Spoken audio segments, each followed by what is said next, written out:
And we're going to go into open session now to just start everything. If we could this morning, I'm going to call this meeting to order. It's at 9:34. And if we could do the Pledge of Allegiance, please.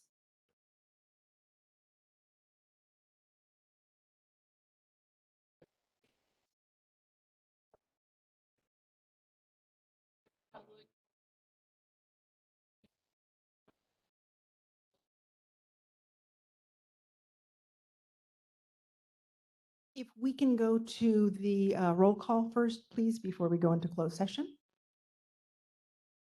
Ms. Forehand, Here. Mr. Frazier, Here. Mr. Carbasi, Mr. Brandau, Here. Mr. Garcia, Mr. Jansen, Here.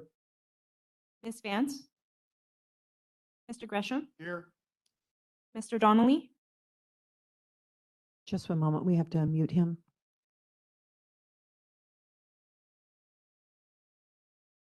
Mr. Donnelly, Here. Ms. Sharfer,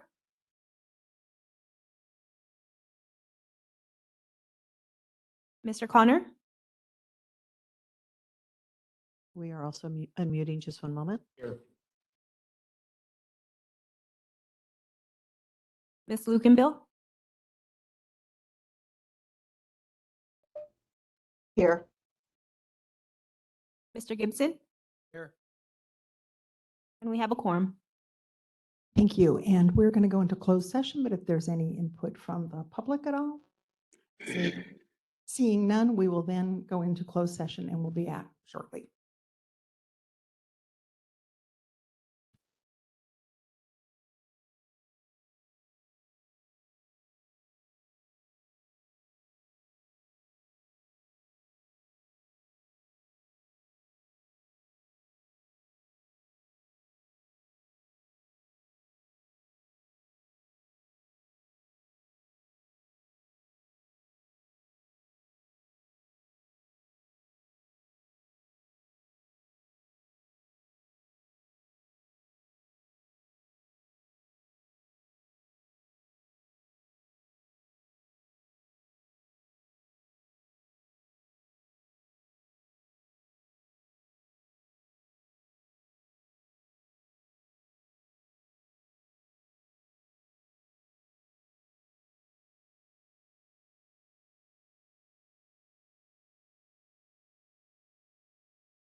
Microphones are live.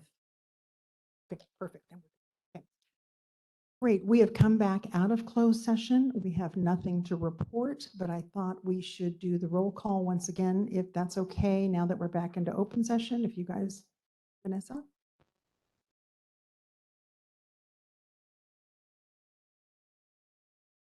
Ms. Forehand, Here? Mr. Frazier, Here. Mr. Carbasi, Mr. Brandau, Here. Mr. Garcia, Mr. Jansen, Here. Ms. Those are- Vance, Those are, Here. those that are online, I need to unmute, so give me just an extra few seconds. Ms. Vance, Mr. Gresham, Here. Mr. Donnelly,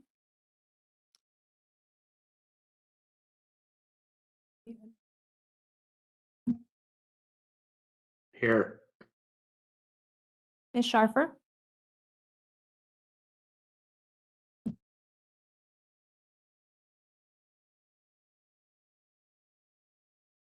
Here. Sorry, I was muted. Mr. Connor,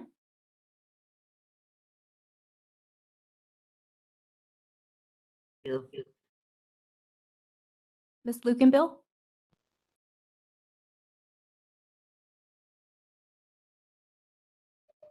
Here. Mr. Gibson, Here. Mr. Garcia,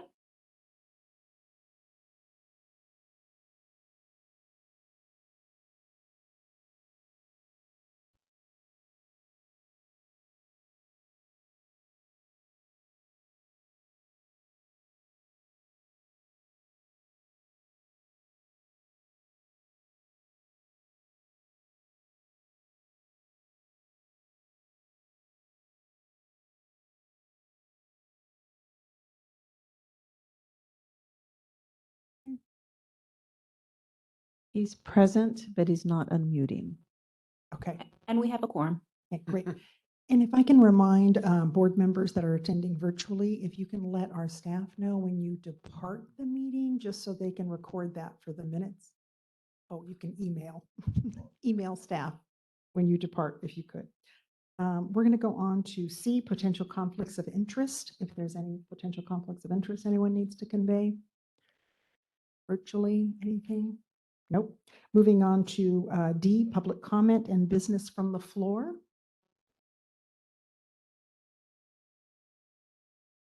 Virtually.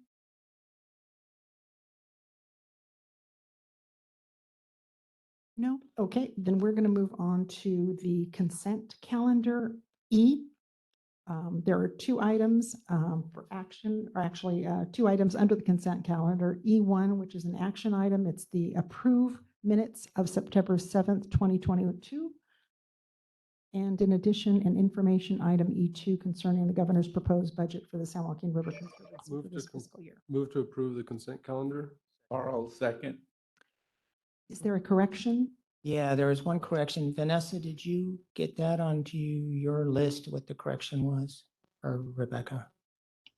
I saw it, but I did not write it down. I don't have it here with me at this It was the price of the, square foot for the, yeah, for the dust control. additive of the, Oh, that it comes back to the board. Yeah. well, no, in the minutes, it says it's $365 and so it should be $3. Yeah, Yeah. Okay. yeah. With that correction, I move approval of the consent calendar.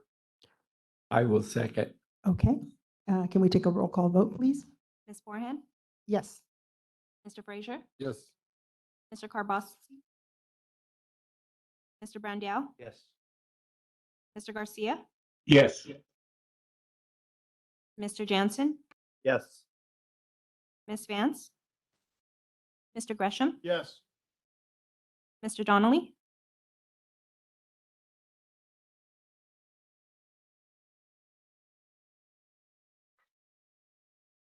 Can you guys hear me now? Yes. Yeah, yes. And then after this vote, I need to make a comment if you don't mind. Okay, Ms. Sharper?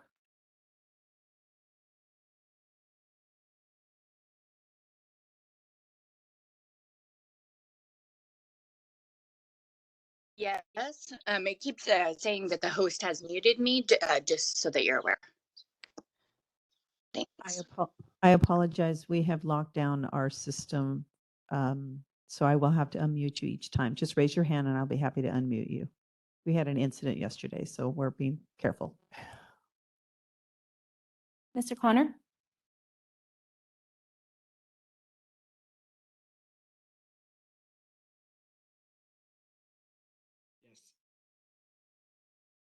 Ms. Lukenbill?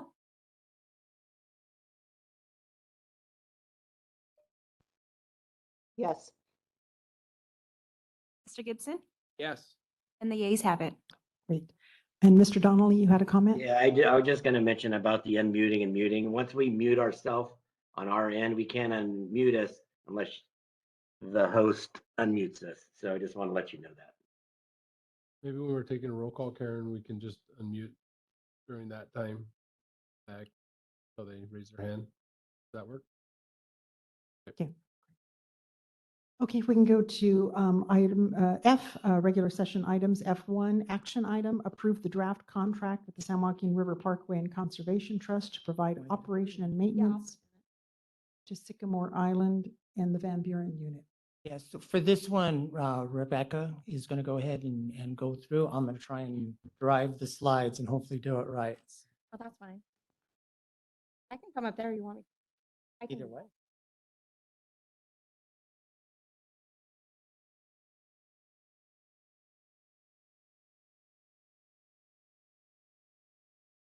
But yeah, okay, there we go. Okay, at the September board meeting, the board approved to enter into an agreement with the Parkway Trust for operation and maintenance and deferred maintenance at Sycamore Island.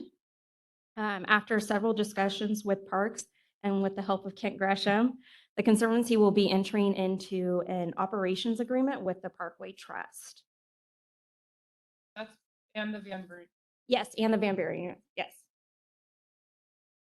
Okay, at the request of the board, staff brought back the draft operations agreement. Staff has drafted the agreement to allow the board to provide oversight on the deferred maintenance and improvement projects. Excuse me, is it on my end that the screen is small, or is it everybody's screen small? It's small on my end too. Yeah, so for me, zooming, the screen is very small. It's not shared, so if you could share it.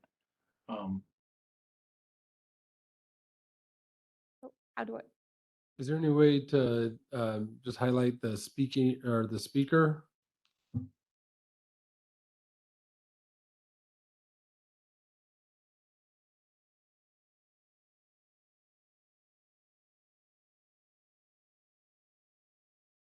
You can change the layout to stack, and then that should make the whoever's speaking bigger. Okay, so that would be under, It's in the right-hand corner under layout. uh-huh. And right now it's on grid, but if you click stack, then whoever's talking, their screen will be the biggest.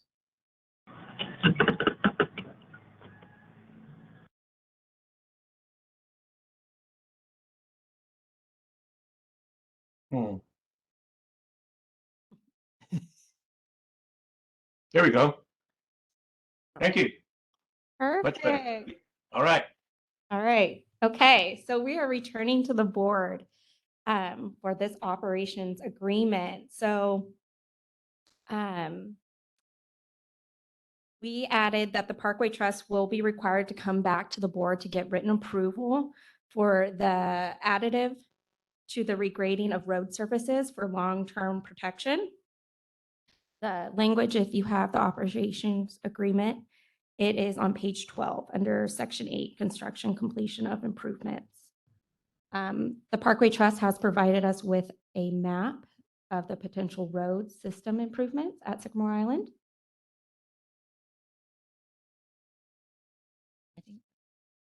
And then after the board, if the board approves this today, it will go to legal review. And then legal review might, the attorneys might make minor revisions to this agreement.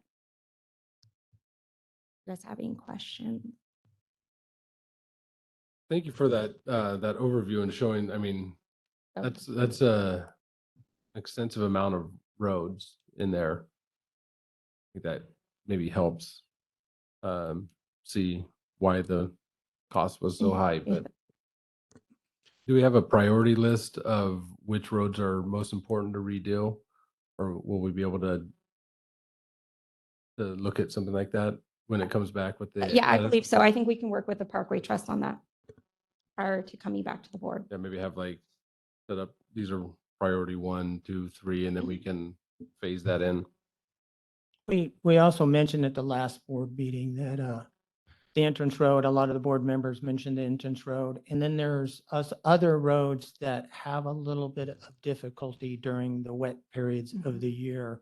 So those are others, probably priorities. So usage and condition, I think, will probably be our guiding lights on that. Good. Any questions from board members? Mr. Gibson, did you have? Yes, if the chair would entertain a motion, since we are going to be discussing this, I would like to make the motion to approve this for our board. And I'd like to make the comment that I'm one lucky board member. I think I'm the only one that gets to view Sycamore Island out my kitchen window every morning. And I watch it continuously. I continue to be impressed with what is there. And I'm very excited that the public's going to get some improvements for this. This is a gem. It might well be the very best thing we're currently doing in the constituency. So kudos to Madera County. I think they deserve it. We deserve it. And I hope I get a second and we get to move forward on this. Second. Okay, and I just want to make sure if there's any other questions from the board virtually, if we have any questions. Nope. No one has their hand. Great. raised. Anyone from the public? Seeing none, let's bring it back to the board for a roll call vote. Ms. Forehand, Yes. Mr. Frazier, Yes. Mr. Brandau, Yes. Mr. Garcia, Yes. Mr. Jansen, Yes. Ms. Vance, Mr. Gresham, Yes. Mr. Donnelly, Yes.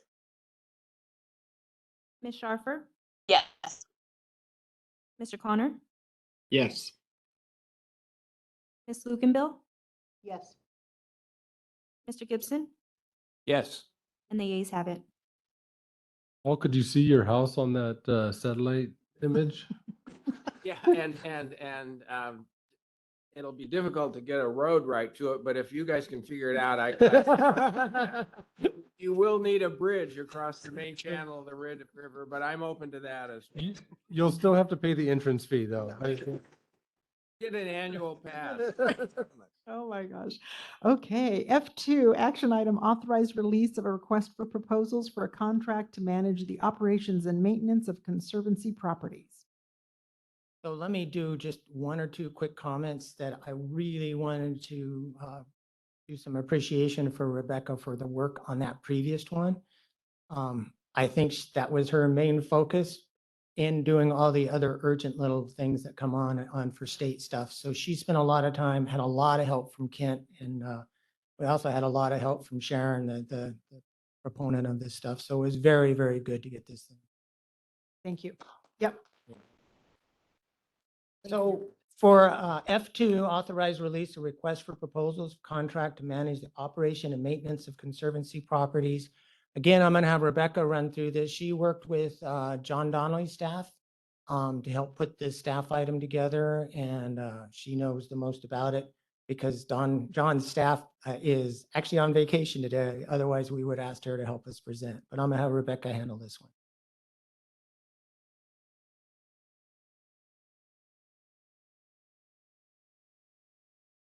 So the Conservancy staff is requesting to release an RFP to secure a contractor to manage the operation and maintenance of Conservancy properties.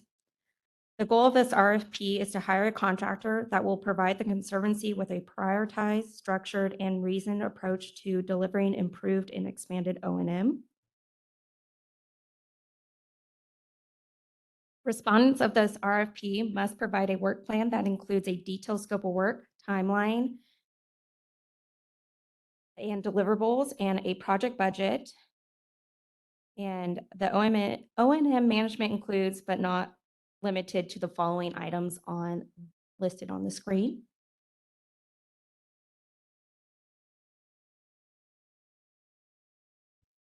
The RFP scope of work will include the following: identifying O&M roles, responsibilities, job duties, identifying standard O&M needs, supplement needs, and deferred maintenance needs, make recommendations for fire prevention and hazardous tree abatement, determine which Conservancy properties may be open to the public, assist with developing regulations, coordinate with the public safety service providers, and develop a plan to operate and maintain Conservancy's properties. In this RFP, we are requesting that the budget does not exceed $750,000, and the contractor budget must be properly justified. And any contracts over $150,000 will need to go to DGS Legal, Office of Legal Services, and their review takes no longer than 10 days.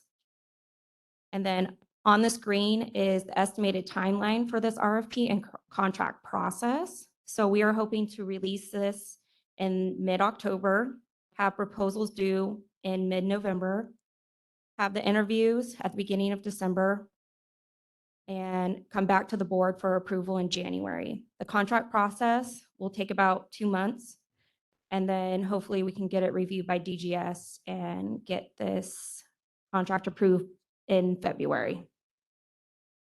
And upon, so when we do interviews and evaluations, an interagency team will be out evaluating these written proposals. Any questions? Any questions from board members? Yes. Yes, Mr. Jensen. Any way to shorten it? I wish, I wish there was, but there isn't. I think this would be the quickest way. I just got a contract back that I submitted in September, and I was surprised that I got my findings back to make corrections within a month. So I think it just depends. Yeah. And I should point out that there was a couple of line items on there that once it leaves our office, we have little control on how fast. DGS does do a pretty good job sometimes. Other times it gets stuck.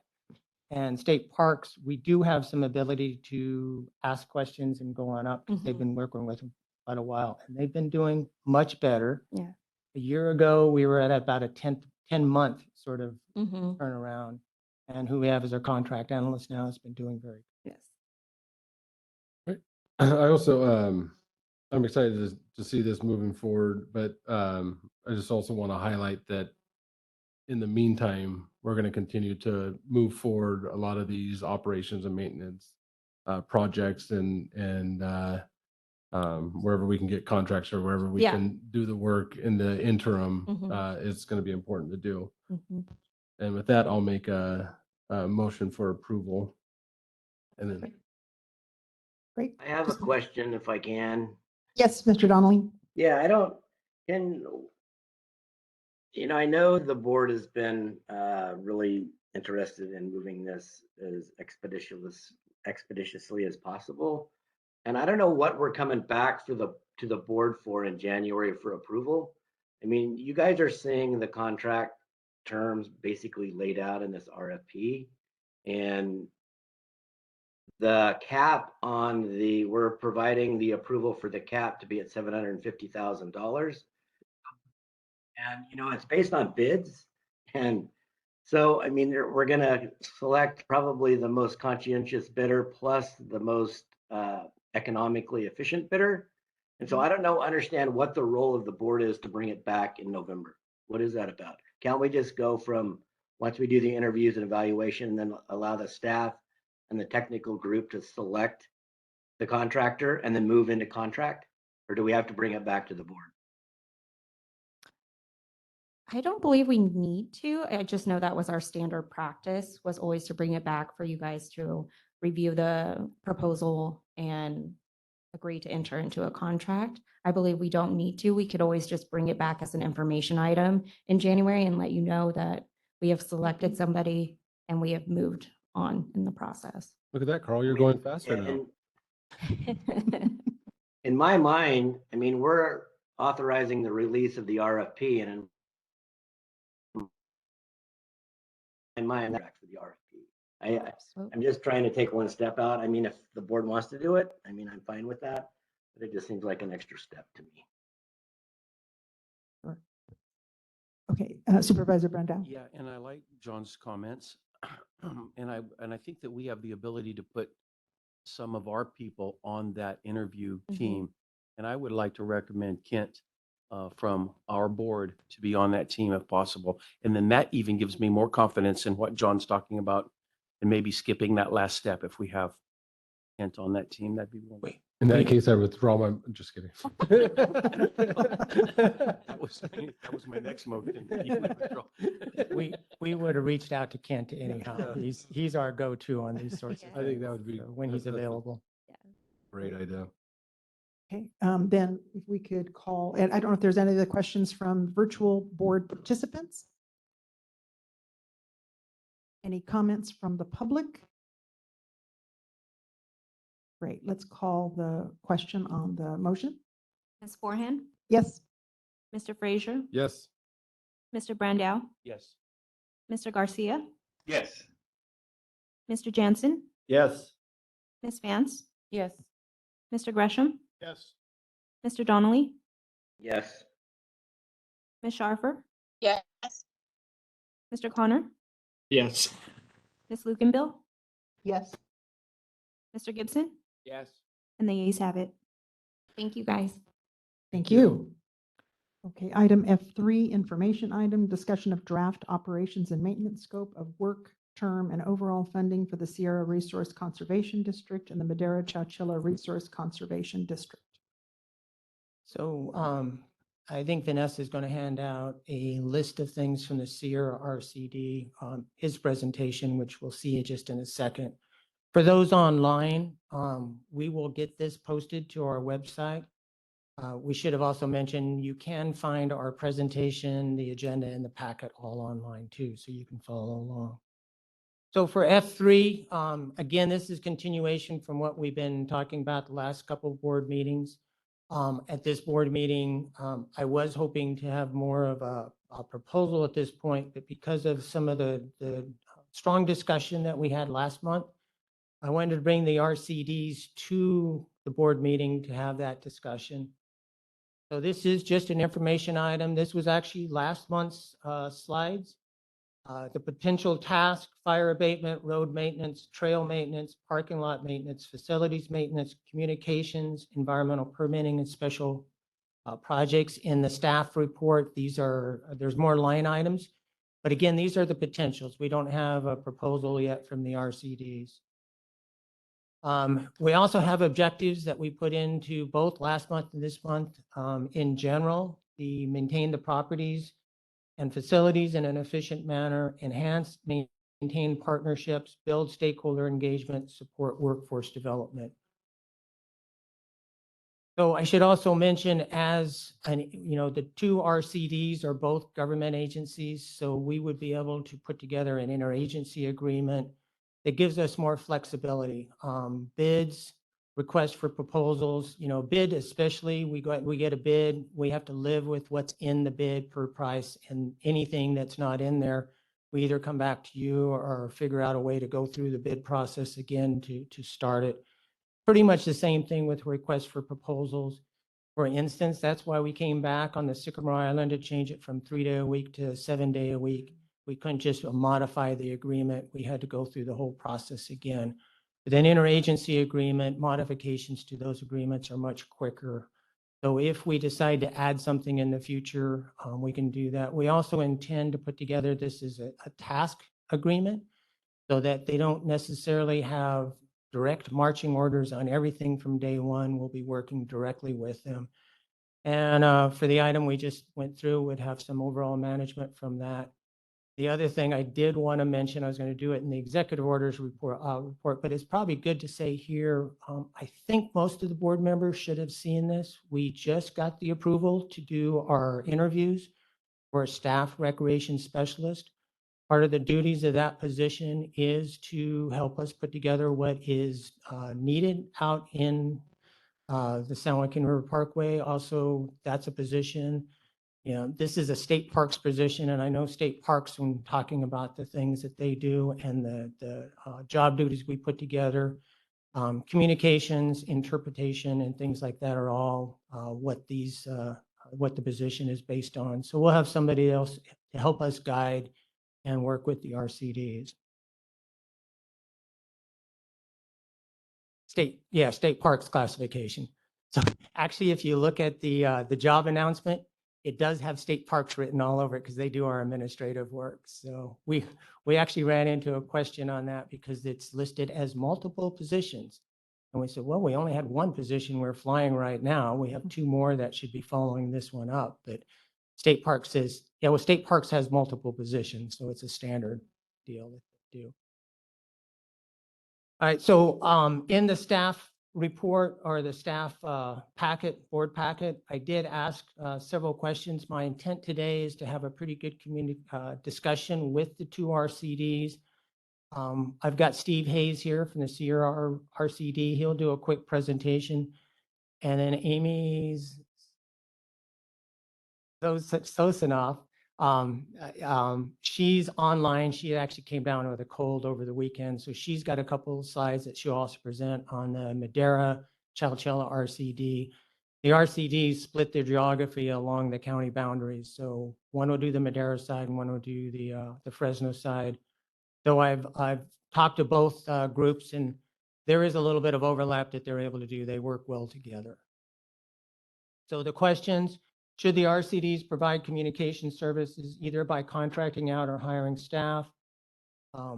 What is the cost of a service or item that the board would want to have a line item approval for? Basically, is there a max amount that we as staff can just say, go do? Should there be an equal cap for both RCDs? Keeping in mind, in general, the focus is split by county boundary. Even though we have a lot more community access right now on the Fresno side, we also have a lot more support from the city of Fresno through their Measure P and other things going. They run our Jensen and Jinko property, which gets some of the most usage. And Fresno County runs the areas that we have up at Lost Lake Park, even though our property on Lost Lake isn't really that accessible, but anything that goes on up there, they help us take care of. And then the last question is, do the objectives listed cover what the board and the public want? So again, Steve Hayes, I'm going to invite him up. He's with the Sierra Resource Conservation District. We've already been working and partner with him on several projects. And then I'll have Amy come up afterwards. The Madera Chalchella, we've had a couple of discussions of some joint projects that we wanted to work on in the past. We haven't gotten any grant money that we've given to either group at this point, but they have several, especially the Sierra RCDs had several grants from other outside areas that they've worked with us, including, I think, board member Gibson is going to go to a public event where the El Dorado community, that's the area around Fresno State, has a public access day, and they have a grant to pay for getting people out there. So that's just one of the partners that do that. So I'll have Steve Hayes come on up, and I'll see if I can get his slide to show.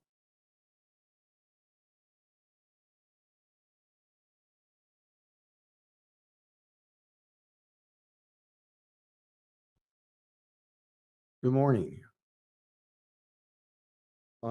Again, I'm Steve Hayes, and it's really a pleasure to be here today.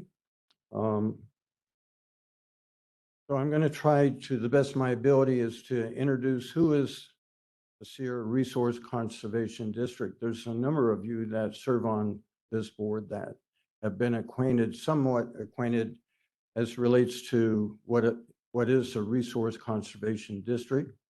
Under Public Resources Code 9003, we're recognized by the state of California as a local state agency. So it allows for flexibility, as John indicated, to have interagency arrangements, shall we say, or agreements, cooperative agreements. We have this with federal agencies such as the Natural Resources Conservation Service. We've had arrangements with the County of Madera, as well as County of Fresno. And it provides flexibility. So, if you think of the spectrum of capacity, capabilities, effectiveness, and efficiency, and I'm discussing this from, let's say, a programmatic perspective or projects, and utilizing some of the techniques that are available to structure and organize undertaking. The SJRC has been brought in by the Sierra Nevada Conservancy as well.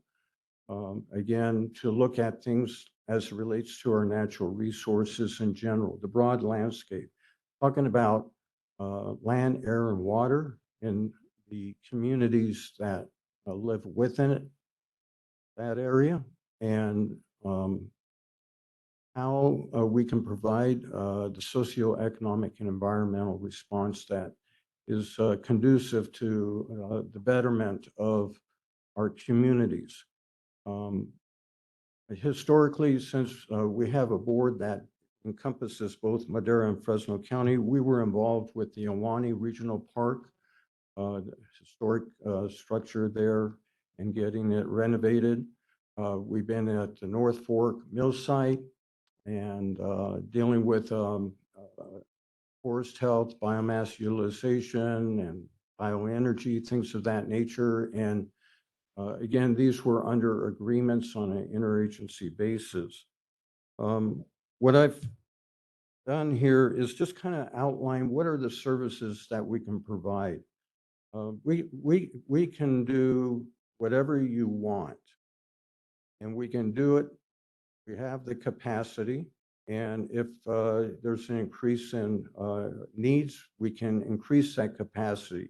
The question is, what are the capabilities? What do you have in the wheelhouse, as they say, that provides the capabilities to get the work done? And then when you do it, how effective are you being? Are you meeting the needs as what the deliverables are? They talk about what are the deliverables, what is the budget, and what is the schedule? In the simplest terms, those are the way we navigate through it. And then we try to define what are the approaches or the processes that should be applied as best as possible. And again, there's the socioeconomic component that's associated with that. So I guess if we were looking at what was listed, we can talk about the work to be performed. We can talk about the outreach, communications plan, internal and external, risk management. That's very important. From my perspective as the executive director, I'm always looking at risk. I'm always looking at what those exposures are and how to address them. The other critical component is communication, internal as well as external. And we do have on our staff, if you look at second page, what the lineup would be, that includes the outreach and communications component. In fact, I also attached that there is going to be a program for El Dorado Park, and which was funded by California Parks and Recreation. In a way, CRCD is always operating in the background. We're not really trying to be in the forefront. When we outreach, we look at how we can be as inclusive as possible. We have faith-based organizations that are working with us. They're out there doing creek fire recovery. We have the CCC, the California Conservation Corps, the National Civilian Conservation Corps. We have with the CCC local government sponsor agreement. We've been out at Circle V. We've been over at Ball Ranch. We've had discovery days. We do research with university students. It's a whole wide array. So when we're talking about the San Joaquin River Conservancy, and I say it as a client and what your needs are, that's what we're focused on. How can we meet your needs? How can we do it as effectively and efficiently as possible? What you'll find is about 90 cents of every dollar is on the ground. Each and every individual who is a program manager or project manager, or what they say, the rank and file, is on the ground trying to be as effective and efficient as possible. And I think the other key aspect associated with it is the community and how we define it. So when we talk about triple bottom line state of California, we look at triple bottom line plus, and that is us, people, and the full representation. So another outdoor equity program, as an example, is with West Fresno Family Resource Center. And so we're working with them. We're looking at what are the access opportunities for them as well. And one of my favorites is the fact that we also have the sweet potato community farming program, and we're very excited about that. So we're also looking at pathways and career development opportunities as well. Again, it's within the natural resource arena or area. And at the same time, providing those recreational and educational opportunities. As it relates to scaling or what we do, we're also involved with the Governor's Office of Planning and Research as it relates to this whole thing about the fires, all the accumulation within ag and the forest lands of excess biomass. And thanks to your executive officer, just prior to the Creek Fire, we were able to bring materials down that we're looking for repurposing and utilization for areas such as the quarried areas that need to be remediated, restored, and become part of this wonderful parkway. That's large, that's huge. And it's looking at how to take an issue or a challenge and then transform it into something useful, purposeful. And I think that's one of the things that CRRCD, as well as the Madera Chachilla Resource Conservation Districts, are capable of doing based on all the arrangements we already have in place. So all it is what do we take on an interagency basis, what we already have capability of, how can we take something that is considered rather negative and transform it into something very positive and constructive. So I want to leave it at that at this time being. If you have questions or you want to do what they call, what is it, the drill down or deep dive, I think is what they're saying. I'm happy to do that collectively or individually as well. And thank you very much for the opportunity. I have a quick question. So our previous action item in regards to an RFP for to manage operations and maintenance, would that be something that the RCD would put a proposal in for, or could they? They could. I don't know. I mean, it's up to them if they want to or not. Yeah. Whatever the process is or the protocol. Perfect. Thank you.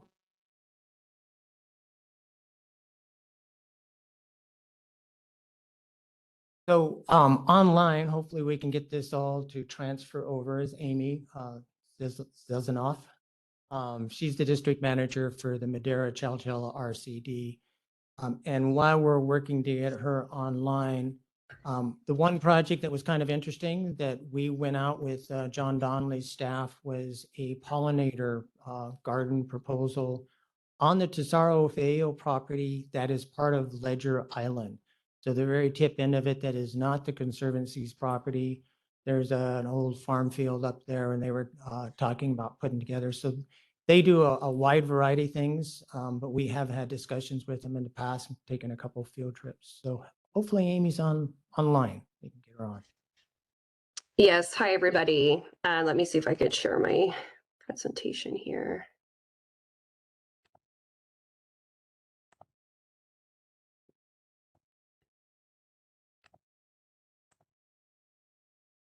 All right, let me know if you guys could see Yes. the screen. Yes, we can. Okay, perfect. Yeah, so hi, I'm Amy Solzanoff. I'm with the Madera Chowchilla Resource Conservation District. I'm the We can see your screen, but you might want to make it larger. You have the files on the left-hand side, and then you have the screen, but it's not a large screen.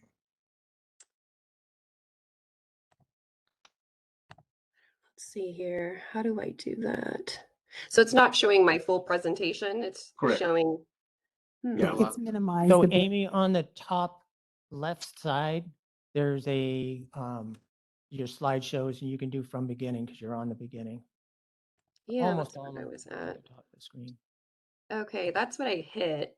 So it's not starting. Yeah, we have the non-presenting screen.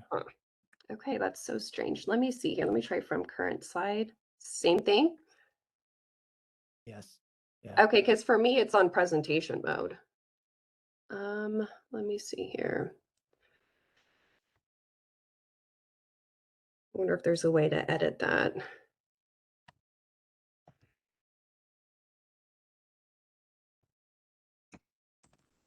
Same thing. Yeah. Okay, yeah, on my end, it's on presentation mode, so it should be showing. Let me see if I could stop share. And then let me go here. No. Yeah, it's going to go back there. Let me go application, window. Let's try this. Okay, does that work now? It's the same. Okay, I don't really know how to fix this because I'm on presentation mode. Amy, try the, on your PowerPoint, try the lower right icons. I think one of those might take you to full screen. It should be the one next to the plus sign. I mean, not plus sign, minus sign. Right. Oh, slideshow. Okay, I'm on slideshow now.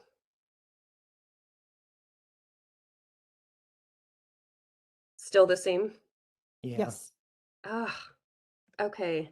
I don't know if you want to set it up on your end. I emailed it over to John. So is it the same for the people online? Are you able to see the presentation mode? No? No. Okay, let me stop sharing and then let me try this again. Maybe there's a setting that's not selected. I'm used to Zoom and this is I've got it on. yeah, because I'm hitting presentation mode. So let me see if it's on this Webex settings.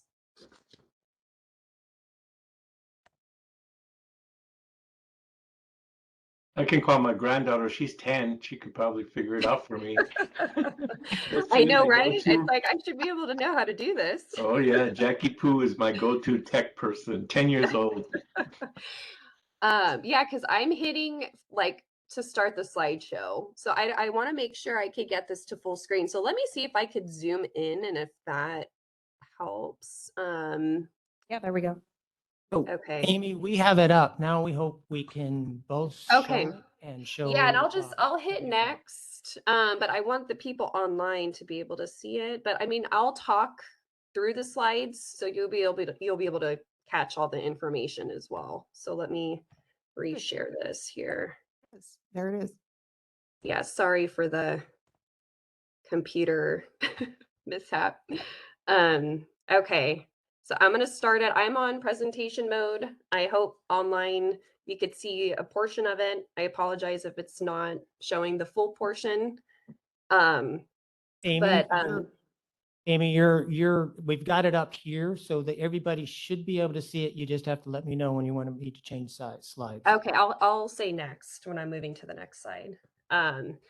Yeah, so I'll kind of touch on what Steve has added. I think he was able to summarize all of the RCD's capabilities that we could bring to the table. There's a lot of opportunities that we could bring. We do work with a lot of partner organizations in the state, and I'll kind of give a brief overview of what our RCD has been working on, and what capacity our RCD could work with. So we encompass approximately 550,000 acres of land in Madera County, and we were recently consolidated in 2019. The Madera Resource Conservation District and the Chowchilla Red Top Conservation District had combined. So we're building our capacity. So right now I'm the district manager. We have a irrigation specialist that's involved in one of our programs, and we're planning to hire an outreach coordinator project assistant position to the team. So our mission statement is to assist local landowners to innovative and educational and technical assistance, so that we can meet the unique challenges of our district. So our focus right now is on water, but we have a lot of other capabilities that we could work on and bring to the table. So we have a small but mighty staff. Over the course of last year, we've been able to secure over $10 million in funding, and we work with a multitude of non-governmental organizations, as well as we have a strong partnership with Madera County and special districts. So we work with our other RCDs in the area. So we do have a lot of experience with federal, state, and foundation grants. So that includes management, invoicing, and reporting. We have experience with project management. We just recently set up a fee for service, and we established multiple MOUs with our other RCDs and other partners. So I'm going to give a brief overview of our current programs so you can see the work that we're currently involved in. So I've kind of highlighted our top programs. So right now we're involved in the RCPP, which is Regional Conservation Partnership Program. And Steve Hayes is actually involved in this program as well. And that's through the National Resource Conservation Service. We have a grant through CDFA, which is the Water Efficiency Technical Assistance Program, and the DOC, Department of Conservation Multi-Benefit Land Repurposing Program. We have multiple grants on hosting outreach events. So that's one of our, we enjoy doing this. We enjoy working with people in person and hosting workshops. So that's one thing that we're really good at is outreach events. So I'm going to highlight kind of each program that we're involved in, so you can kind of see the type of work that we've been working on in the area. So our RCPP program, we've been developing conservation plans for increasing groundwater recharge potential and water conservation. So anything that helps with water infiltration and conservation, and developing any conservation easement projects that enhance groundwater recharge potential in Madera County. As you know, Madera has critically overdrafted basins, so that's a priority on our list right now, is to help our landowners with the water situation. So part of this is also hosting field demonstration events. So we've been working with our partners as well as the NRCS on hosting in-person workshop events. So yeah, the 4 RCDs involved in this project is the East Stanislaus RCD, East Merced RCD, as well as the Sierra RCD. So this is a new program that we just were awarded funding for. I'm sorry, I haven't been saying next, and I just am realizing that. Sorry, it's John. I'm on the CDFA WETA slide. I think we mostly have kept up with you. Okay, I apologize. I just realized that. So yeah, I'm on CDFA WETA, and this is our Water Efficiency Technical Assistant Grant. The grant total was awarded was $500,000. It's a 3-year program, and we were really excited about this grant because, again, this helps our landowners with the water situation and just trying to identify water irrigation inefficiencies in farming communities. And so what we do is we go out and we perform irrigation evaluations, and we address any inefficiencies. So if there's any leaks, we'll go and address, basically if there's any inefficiencies, and create a report, a full report addressing addressing these things. And we do distribution uniformity tests, soil property tests, irrigation scheduling. Because a lot of the time, people will place in their new irrigation systems, but they're not watering efficiently. So we're addressing these needs as well. So we're working with our other East Stanislaus RCD as well as East Merced RCD on this project. And this is, again, a 3-year project, and it runs through the summer, so June through November. So next is our Department of Conservation grant. This is the Multi-Benefit Land Repurposing Program. This is the $10 million grant that we were recently awarded. Our partners include Madera County Farm Bureau, and Madera Ag Water Association, as well as the California Farmland Trust. The project is developing a plan to educate landowners in small and large groups and entering into 10-year contracts for multi-benefit and water savings.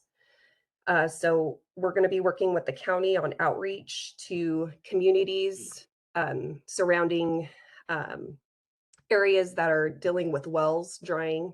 So that's our basic main focus, is outreaching around these areas and hoping to gain into these 10-year contracts with landowners that are surrounding these communities to take their land out of production and provide a multi-benefit option.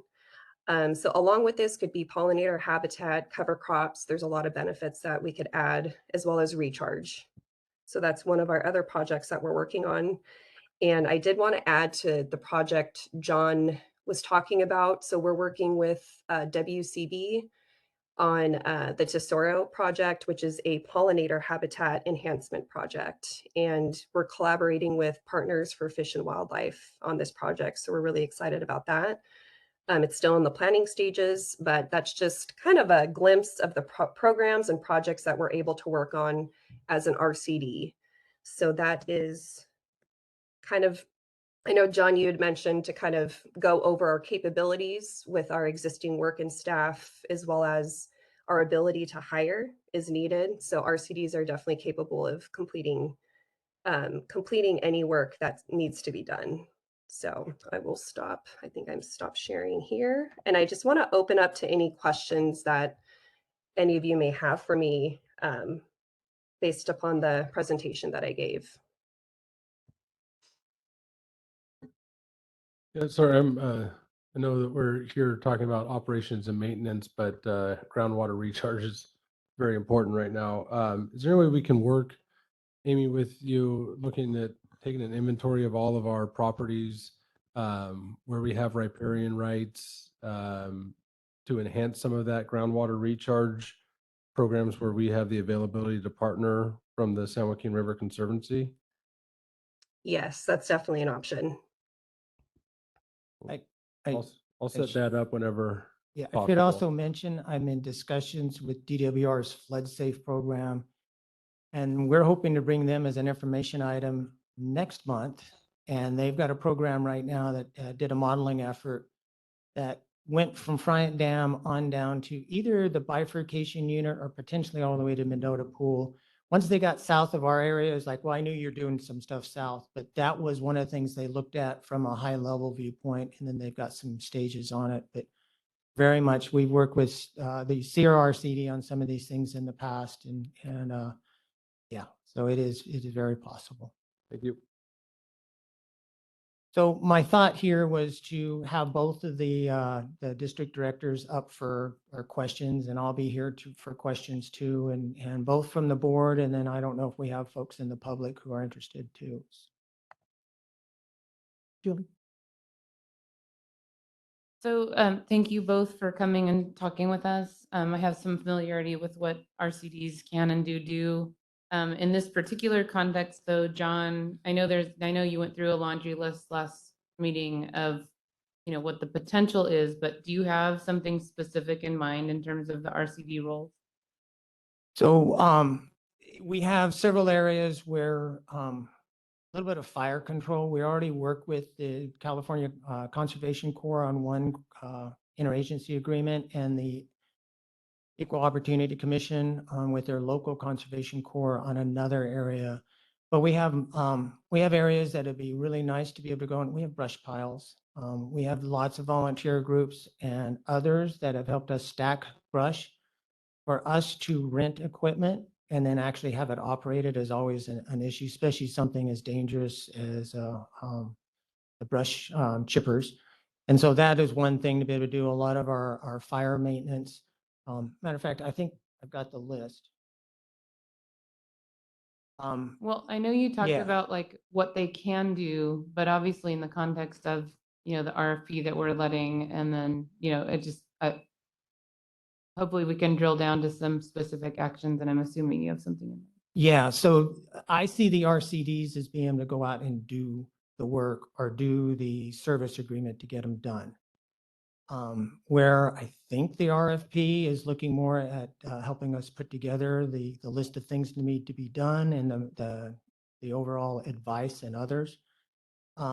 We can potentially put into that, I'm not too sure how, a list of things. Some of these come up like 3 years ago, after a pretty good water year, we needed the road at Ball Ranch to be graded. The middles, the grass had gotten real high. We haven't had that problem in a couple of years now, but we got very high in there. And what we were able to do, instead of going out for a service agreement because of timing and everything else, CEMEX came through and for just a favor came through and graded that. It'd be real nice to be able to just ask one of the RCDs, can you put a service agreement together? We've had some areas that the SJRC has already mowed for us as part of their biofuels, biomass. That is another area. And sometimes the mowing is the additional mowing. So the CCC contract, we've got that written up in a way that they do 3 of our properties.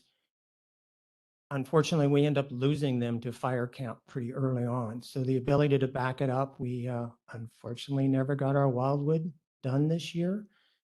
It would have been nice to go ahead and just get a service agreement in there to mow, weed eat, and clean it up. We also have under the road maintenance, even though it's not in too bad a shape right now, our entrance into the Lanes River House probably is going to need a little bit of grading and other things over the years, because not only are we using it and a lot of groups are using it, we have quite a few trash trucks coming in and out of there now because we have our 3 bins and then we have a neighbor that has his regular trash cans. And we get quite a few trailers and other things with boats and things like that. The other places it's potential, there's some really rough areas down at River West on those roads. And just to do a little spot cleanup with a little bit of grading where they can put this together. And I've been very impressed that on those projects when we've tried them with especially the mowing of the lawns. And this is a tractor implement, so not just a little hand mower. They've been able to move that in 2 days. It's like, yeah, we got a project. Can we put them in here and here? And this is, well, hey, we have to get our service agreement together with the mower. And usually we've had a field trip like on a Thursday and the Monday they're out there mowing. They've also had people come in, it's not with our funding, but when they put in the log decks, they were actually able to have a service provider who was a logger, regular logging truck that had the implement on the back that can pick up the logs and move them around. I would like to move some more of those logs around with the heavy equipment. And then one more thing is the facilities maintenance, even though it's kind of a small deal. We have had issues up at our Circle V where we're trying to do stakeholder outreach with our Indigenous Center and like plumbing issues in there. A lot of times they wait until we can get to Lowe's and purchase things. And we can then go out and replace a fixed number of bathrooms on weekends or nights or other things like that. Sometimes we've had some other issues. So the SJRC, Stephen mentioned that their Climate Corps folks were in there, or their AmeriCorps folks were in there.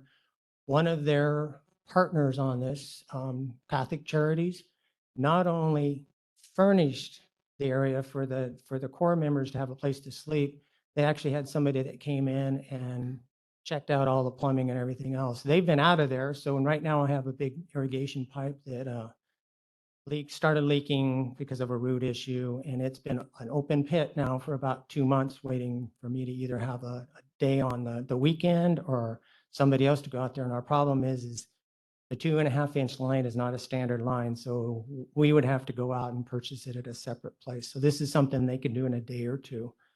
So lots of little things like that, and a few bigger things. Wildwood, if we wanted to redo the park, re-oil it. We can Shut them down. Yeah. Question, John. What mechanism is currently available to you to provide funding to conservation work done? Standard 213, is there a dollar amount that you have a cap that you're working with? So I'm gonna pass it over to Rebecca. It should be the standard interagency, but I'm not too sure. I already have that ability. Is there a dollar amount cap? I'm not 100% sure. And that's the one, the 213 is what we've got with you guys, right? Well, Yeah. I think we would have to enter into a full-on contract, but You it might, have to enter into a 213 with these. yeah, because they, We yeah, could be off to the races. Yes, yeah. And I had it in the staff report. I had a discussion with the director of the Tahoe State Conservancy, the conservancy up there. And it was kind of funny. I said, so I wanted to be able to say I asked you directly. And this is at the Resources Agency 30 by 30 kickoff event about a week and a half ago. And his response is, working with the Tahoe Resource Conservation is gold. He said, it's gold. And that was it. And I says, well, why is it gold? And he says, they actually have a joint powers authority with them. And then they have 2 contracts because of 2 different areas that they work on, not just geographic, but different things they do. They do a lot of fuel reductions. Part of the reason some of the big fires that got into the basin up there was because of the state conservancy paying to get a lot of that stuff addressed in the Tahoe forest, even though there's a lot of federal land up there, but the state went through and did it. So yeah, so Ken, I think that's right. It's probably the same process we go through with you. And what's so nice is it's flexible. So if we have to amend, because we've done that with you on a couple of the places, it's like, yeah, we want to put in a roof this year or replace the roof. And even though we haven't gotten that completely done, when we have the funding, we can just throw that in there and get it done. Paul. John, thank you. And thank you, Steve. This is really helpful. And Amy, I'd like to recommend to my colleagues that it's been a bit of a, I guess, I don't know, the state people may see it slightly differently, but I think from a Fresno County view, it's been a bit of a quiet fire year, thank heavens. Certainly, we haven't had the amount of smoke in the air that we've had, but it's easy to get complacent on fire abatement. I'd like to recommend to my colleagues that we ask staff to put together a fire abatement program that Steve and Amy could give us a proposal on. We certainly know that some of our $15 million has to go to fire abatement. We've got too many resources that are unprotected in case of a fire down in the river basin that we really should dedicate. And I don't know about the funding mechanism, whether it's in place or we need to put it in place, but I would certainly be amenable to hearing a contract that might range well into the 6 figures to systematically make our properties more fire safe. Just to kind of piggyback on that, if we put that in as a task under a contract with them, would they be able to bring us back how they would manage that fire abatement program? Would that be an easier way to do it versus us trying to figure out how to abate the fire, and it's something that they do elsewhere? Yes, that's the simple answer. But there is an example with the Sycamore and Van Buren. The proposal we just agreed to, one of those areas is a vegetation management plan. And that was the idea behind that. So we potentially have most of Sycamore and Van Buren covered on this. But there may be some help that we need under that proposal process, but definitely our other properties. And yeah, I think that's kind of one of the intents on here. The other thing that is really important to note, we've had this discussion, especially at the subcommittee level, when we were talking about the JPA. One of the things that's hard for the Conservancy to do is to go out for grants. We usually give people grant money, but for us to accept grants, it's a hard process just because it takes personnel. And then when you get a grant, you either pass it through or you figure out a way to staff up. The JPA could have done that. The RCDs do that. And that's one of the things that the reason the Tahoe Conservancy has the Tahoe RCD and a JPA, but just under the Conservancy's bailiwick. And Steve had mentioned this, I think Amy mentioned it too. They're considered a state agency, so it's pretty easy for them to work with other state agency grant funding, but they're also have a special relationship on the federal side. So at some point, I just had a meeting yesterday with the San Joaquin River Restoration Program and Don Ports, who's a Bureau employee, and they're looking for trying to figure out how to stretch their funding. So there's a chance we may be able to do it. And it was the it was the National Marine Fisheries Service. So they've got a bunch of funding that they think is going to come through with the, what's the last big federal bill that they just had, the Inflation Reduction, I think is what they refer to it as. There's funding in there that they think they can get some direction from. They're part of the Commerce Department, so they're a little different than U.S. Fish and Wildlife Service. And they said, yeah, is there any way we can get the money to you guys? And then we would pass it through. But instead, it may be, hey, we just get it to the RCDs who are doing work on our property. So it's a good chance to be able to also bring in some additional funding from other areas. I appreciate getting the money from the Inflation Reduction. I still don't understand how putting more money out reduces inflation, but whatever. I mean, we're just away from common, whatever. We'll just keep figuring it out as we go.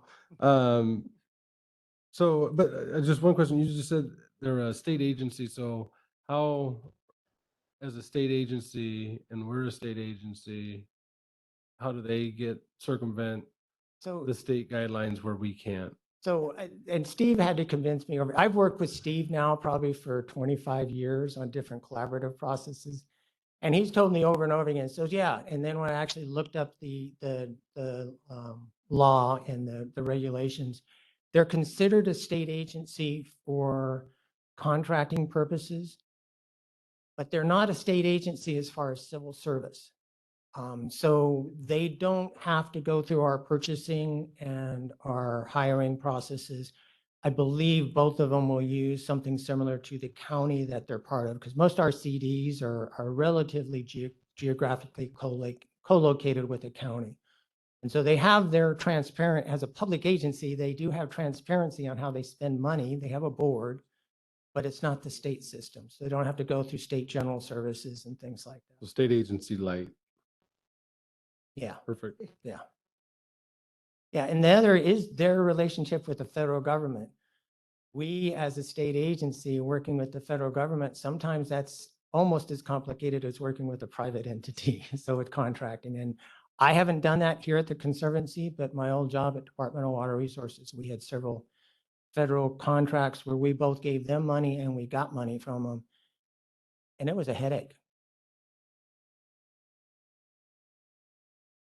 Great. Steve has. Oh, I'm sorry. Go ahead.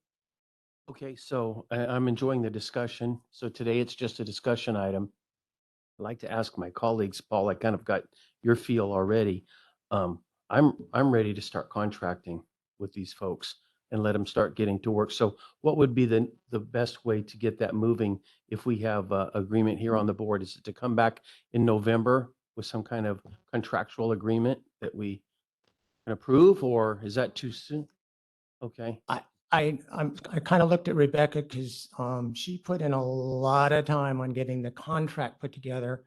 I think what we should be able to come to get to you guys with is a pretty well fleshed out proposal, but not the actual contract language. A lot of times we'll have a draft on that when we do that. Yeah, but it'd be more than a scope. It'd be just like when we come together with the request for proposals, when we've gotten the proposal and we're asking, hey, can we have this approved like we did last month for this Sycamore Island Van Buren? But the actual contract isn't completely done at that point, but the proposal and everything else will line everything out. So I think we can come something that's pretty close. But part of that is like we did on this last one with Sycamore.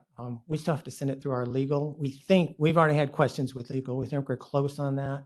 But there's some other issues we would want to make sure on the contract part of it. So bottom line, to make it more simple, it's like, I think, so I'm looking at Rebecca. Why don't you answer to see, because you'll be my person doing this. So what I would suggest is that we get a scope of work from them and what properties they're going to be entering and doing the work.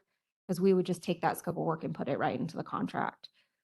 So, and a budget. Yeah, scope of work and budget, I think would be the important thing. Yeah. And then, So we bring it in November to conceptually agree to it, and then the contract Yeah, gets, yeah, because I would just take right and then we from, ratify the contract when it, after it goes through legal. yeah, because once you guys agree to enter into that contract, I would draft that contract and it would be submitted up to Parks for their Yeah. review. and that's like John Donnelly's comment is we're pretty constrained at that point. We have a scope of work, we have the cost. You can probably just delegate to us and say, just do the contract now to get it going and then report it as an information item. Okay. So can I ask a question? I've had my hand up for a Go while. ahead. Sorry, John, go ahead. That's all right. I mean, I appreciate all of the information and I respect and support. WCB supports the work of the RCDs in a big way across California. But I'm confused as to actually what this proposal would be, given that we just approved an RFP for kind of prioritizing projects and O&M across the Conservancy's jurisdiction along the San Joaquin River. And I don't know how the two will tie together or if they will. So, so I'm not as sure either. The item we already had approved, worked through the process. And I had some input and some other direction on this, but my understanding of the RFP, and then I'll have, because Rebecca is my main go-to because she worked with Aaron on this. The idea was to have kind of an oversight role, which I think we have within our concession agreements that we're doing. We'll have within our park maintenance, our staff recreation specialist. There may be some planning efforts and other things that this other group can put together and do. And then really what I look at is in that RFP, it still doesn't have the ability to go out and get the work done. Right. And I mean, that the RFP will provide a plan, a priority to get the work done on the ground. And then in my mind, it would be the AR and RCD or some other organization that would implement the work that's in the plan. Is that correct? that's correct. And I put it in the staff report. One of our main bottlenecks right now is administrative. So it's not, I mean, even though at this point we haven't had much boots on the ground, we've got that in the current budget with 3 new employees, that's their focus. So it's not just a doubling of our staff. It is the first time we really have staff that will focus on the ground. So it's a little bit of other duties as required for the 3 existing staff into 3 staff that work on the ground doing things. But what that will come up with is a bunch more of, hey, we need a service agreement. We need to go out and purchase things at Lowe's, or we need to be able to put together a bid packet for I supplies. understand all that stuff, but isn't the RFP going to help you focus and prioritize where you need to buy Lowe's materials or go out and mow grass, or isn't that what we're? Yeah, Yeah, John, I think so. I mean, that's what I understand, but the issue isn't as much that we need to focus on what's the priorities. It's to get in place the paperwork to get it done. And that's where the RCD. If we don't prioritize, I mean, I've heard, I mean, you started out your conversation, John, about, I mean, you listed off probably 50 or 60 things that need to be done. And I mean, that, we need to get to a point where we get those 50 or 60 things that need to be done on a priority list. And you say, Madera RCD, we have these top 10 items that you're going to do, go out and do them. Or, the Fresno County RCD, you guys take these 5 things and go out and do them. I mean, but if we don't get there, I think we're going to be back here next year at this very time talking about the same thing. I just don't. let me think we're- state it. Yeah, let me just state it a little bit differently than that. We have a list of things that we're already always thinking, back with the diagram of what's urgent, what's important. And we have several things that come up that are tremendously urgent.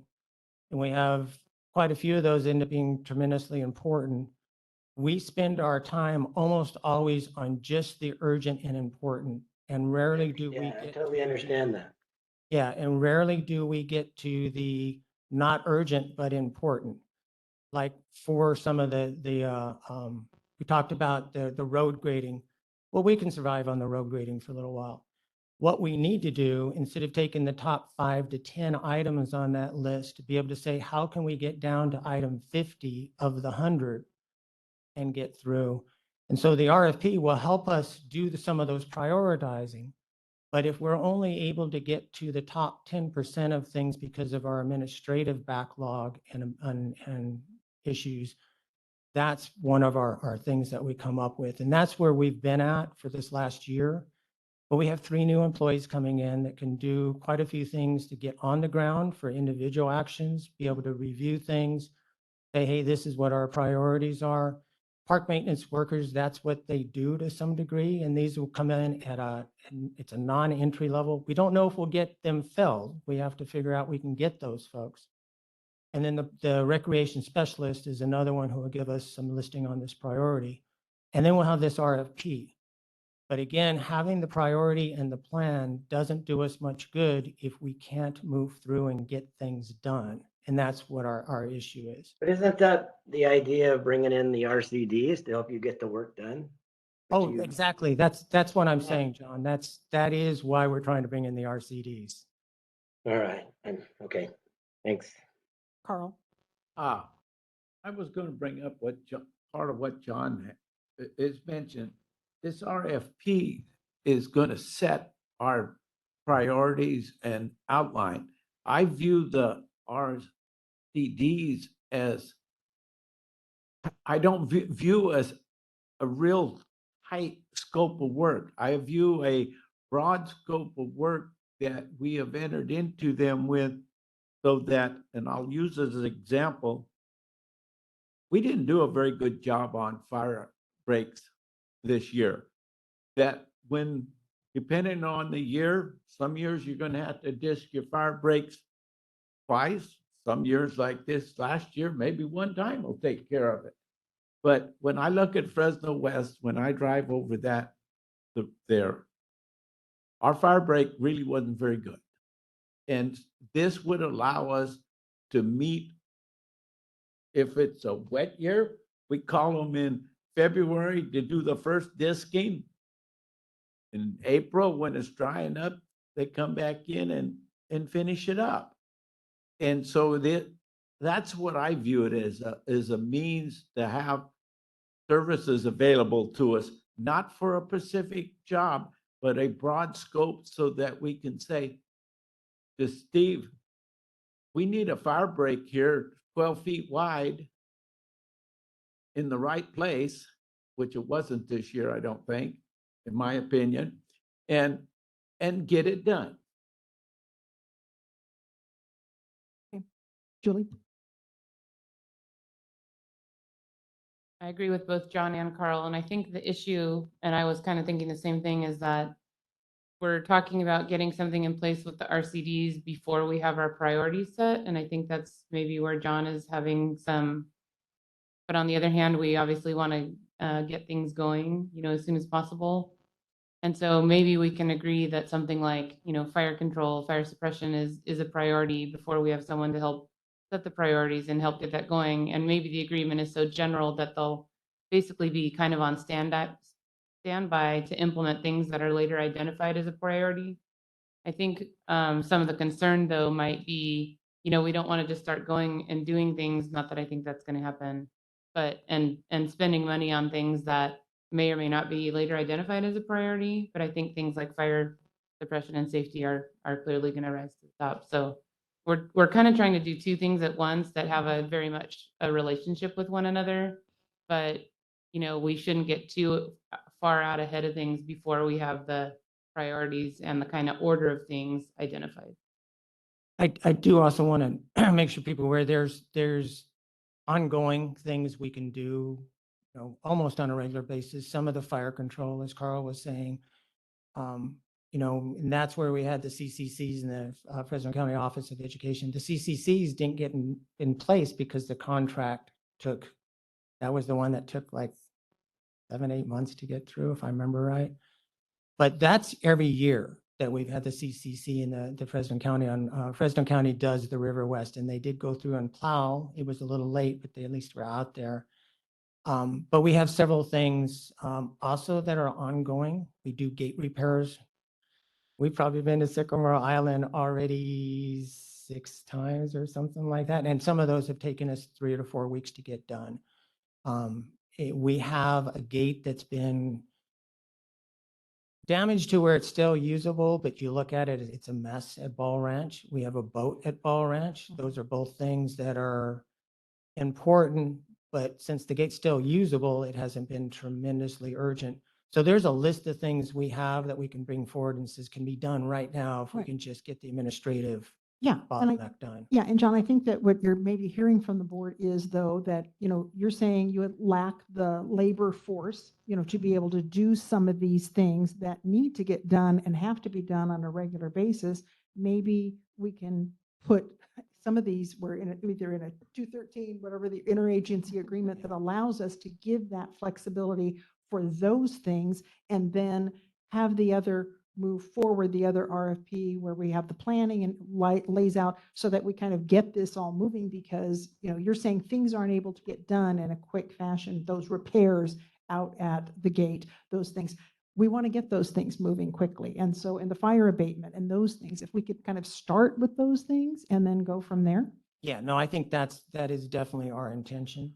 And, you know, the other thing that's also rolling around on this is our new employees.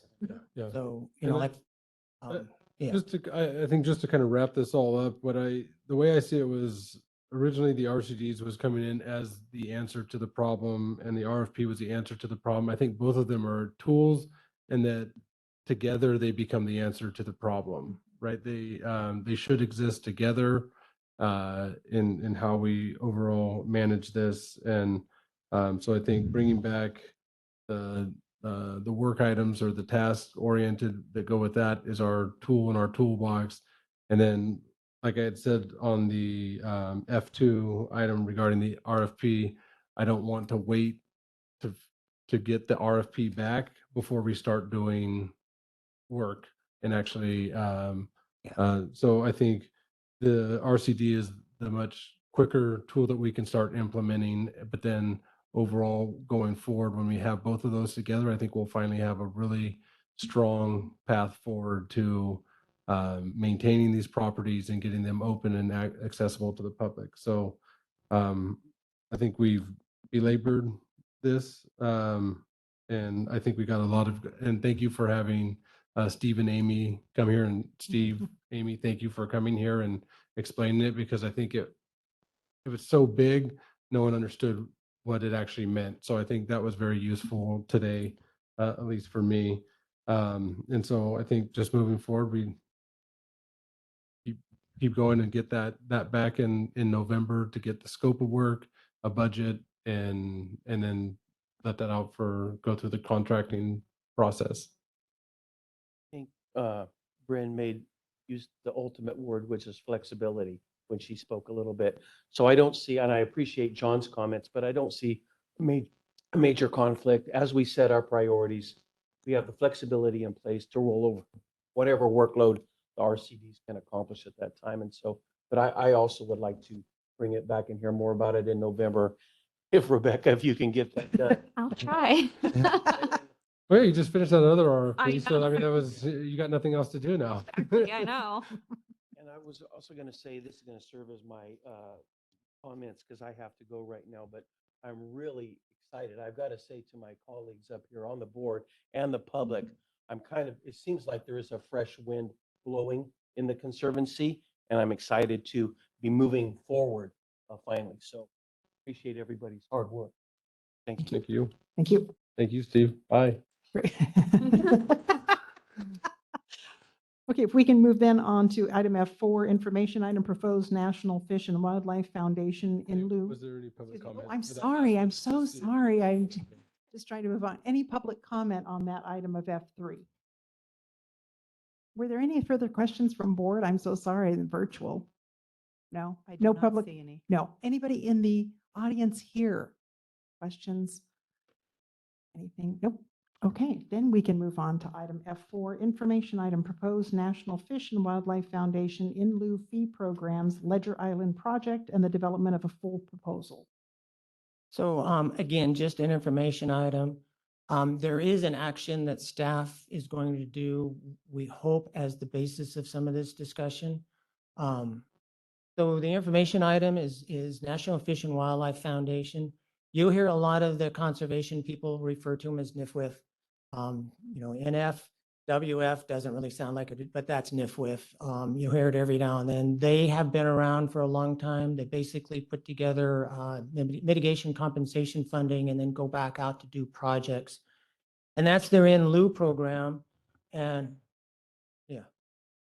For people that aren't familiar, they're a congressionally chartered nonprofit organization that basically were established to basically do the good work of restoration and grant management and so on for federal agencies. Our agency has a formal relationship with them as well in terms of managing our mitigation dollars. So they're a significant entity that's been around for a while.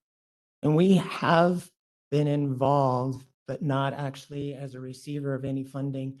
There's a couple of places where they have done some projects on our property.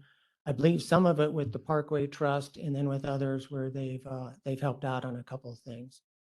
So just a little bit of background. About a year ago, I started talking to Chris Gurney and the WRT. I keep getting. We also have WRA. No, WRA is the group for this one. So we have two consulting agencies. The one that's doing the Western Reaches is WRT, and this one's WRA. That's right. Yeah, Wetland Resources Associates was their earlier name. But we started talking about a year ago. We went on a field trip. Looked at several different places, including the Van Buren project, which we may hear more about, some potentials there next month with the DWR's program with their flood safe. We started talking, I showed them Ledger Island, and there's some ideas that we have there to be able to back up flow. Did some conceptual work. There was actually an early field trip with some of the regulatory agencies, including board member Vance from Fish and Wildlife. So she's been out and seen the property, seen what we're kind of thinking about. It is very conceptual right now. And what NFWF is really interested in is to get out of us the ability to say, this is the only group we'll work with on this project at this place, this concept at this place. So they basically can put in the engineering and we don't go off to some other organization to say, now do it for us. So it's not saying we're approving the project. Go ahead, Julie. Oh, I was just going to add, in case that causes alarm in anyone's mind, I think the reason they're asking for that is that they've already had a situation where they went pretty far down the road in terms of expense and time to develop a project, and then another entity came in and kind of did a different project that sort of precluded all of their planning efforts. And so they basically don't want the same thing to happen here. Yeah, and that's it completely. And actually that's why they were looking to us, because they lost a project with the WRA folks. And so they said, hey, we still have funding, let's do something. So they're looking for the exclusivity agreement. It is not the final approval on this. We'll come back to the board. They want to spend their funding on this. So they're not looking to get a grant fund from us, but they will be using our property. And Chris Gurney will be on remotely to be able to answer a lot of these questions. He'll also mention that when they do a project, they also want conservation easement or language on there. Not a problem for us for Ledger Island. And he'll go through the recreation values will still be able to be maintained. It's just, hey, yeah, we're not going to go in and dig it up and put in condos, which we're not going to do anyhow. And for people that aren't familiar with the in lieu fee program, what it basically is, people that might be impacting wetlands or streams, and get a federal permit, they can mitigate sometimes by contributing to the in lieu fee program. And so they've amassed some amount of money now where they have money to do restoration. And so for some, it's a good fit for some of our properties that need some restoration actions. So you probably stole some of Chris's thunder, but Chris is on the phone. If we can get him unmuted, and then I do have a couple of slides, just a couple maps. So I'll show those while he's talking. And then I think Brian Bartel is also available. And I don't know, he'll probably add a little bit more on the details, what they're thinking. So Chris is going to cover what Julie just covered and a little more. Yeah, thank you, John and Julie. Excellent introduction. As they mentioned, so I'm with NIFWIS. I'm in a department called Impact Directed Environmental Accounts, and we manage funding derived from legal and regulatory actions. This particular program is called the Sacramento District California MLC program. As Julie mentioned, we sell advanced mitigation credits to permittees who have impacts to waters of the U.S., waters of the state, and to listed fish habitat. And then we use those funds to implement restoration projects to provide compensatory mitigation. We've got 14 different watershed-based service areas throughout our program area. The San Joaquin River watershed is one of those service areas where we happen to have sold a fair number of credits. And so we've got about $10 million at the moment where we're looking for decently sized project that could provide aquatic resource benefits. And in particular, we're also looking for a project that would provide benefits to salmonids.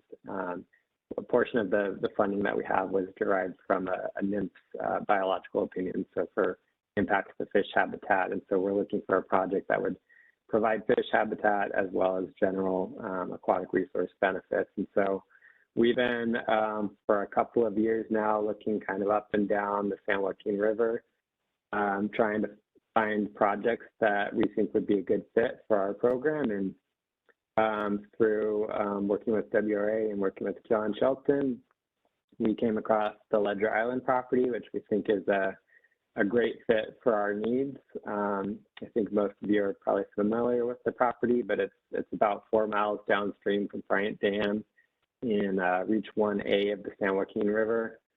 It's a former gravel mining site, as is much of Reach 1A.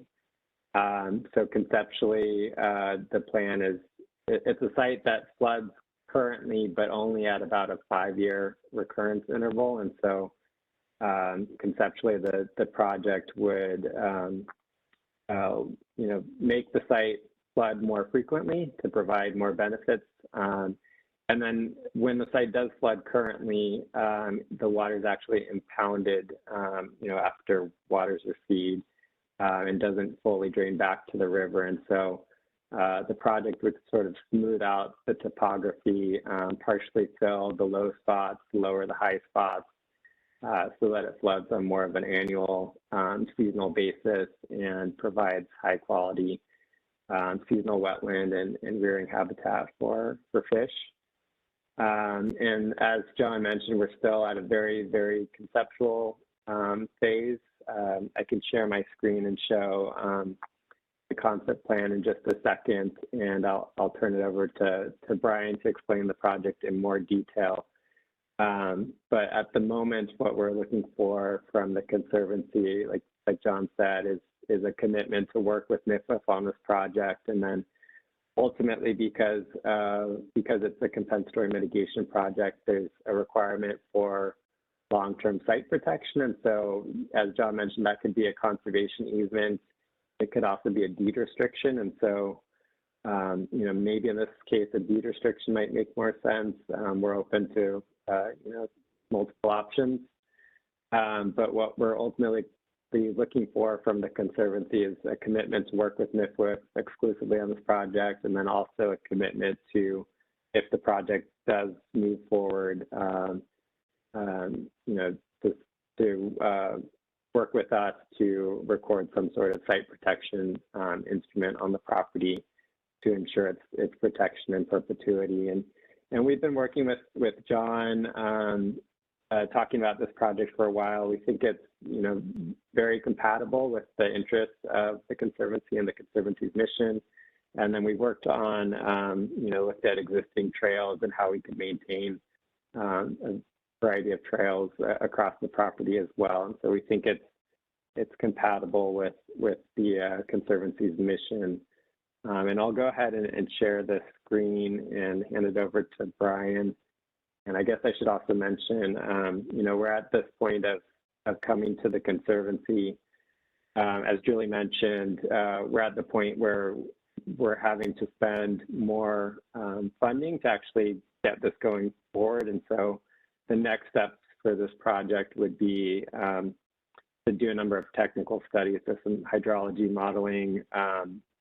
We would also be consulting with a geotechnical engineer and doing a variety of other studies that Brian can talk more about to make sure that this plan can ultimately work. But still in very conceptual phase, the next step would be to do those technical studies, and then ultimately we would need to prepare both a prospectus and a project development plan that would go to our interagency review team, which is the regulatory agencies that approve our program. And they would need to ultimately approve the project. But I'll hand it over to Brian. He can talk more about the details of the design. All right, sounds good. Thanks. I'm Brian Bartel. I'm with WRA, not WRT, as John was saying. We've been working with Chris on finding a site. We've got about they've got about a 50-acre need for restoration, and it's really hard to find a good spot to do restoration in the Central Valley. And really the only good areas are right along the main stems of the major rivers. So, in looking at in some of the sites that John took us to, we saw Ledger Island, and both Chris and I thought, wow, this site looks great. And recently I met with the folks at CBEC, and they have done the model, and of course the name's escaping me now, for the main stem of the river.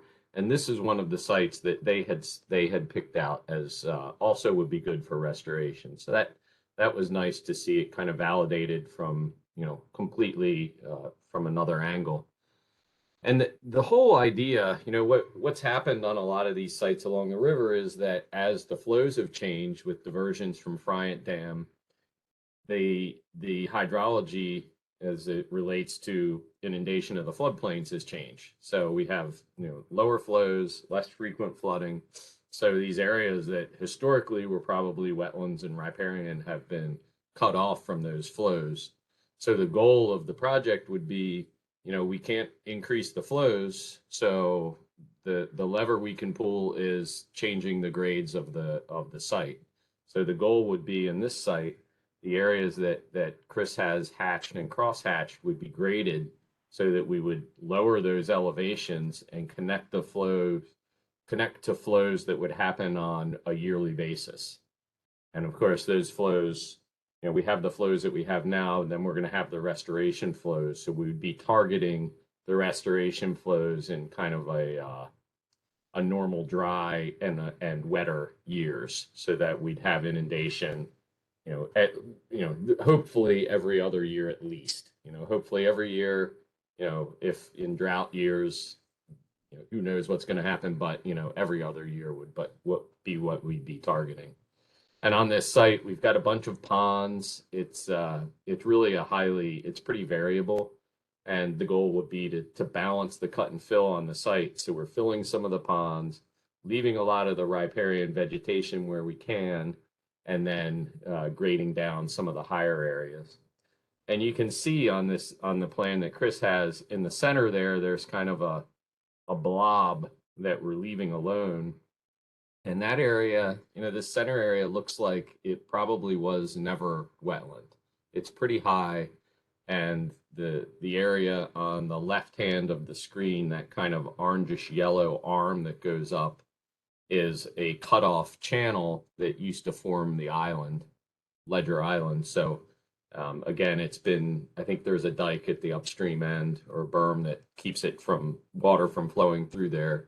And again, the disconnection from the flows has isolated it.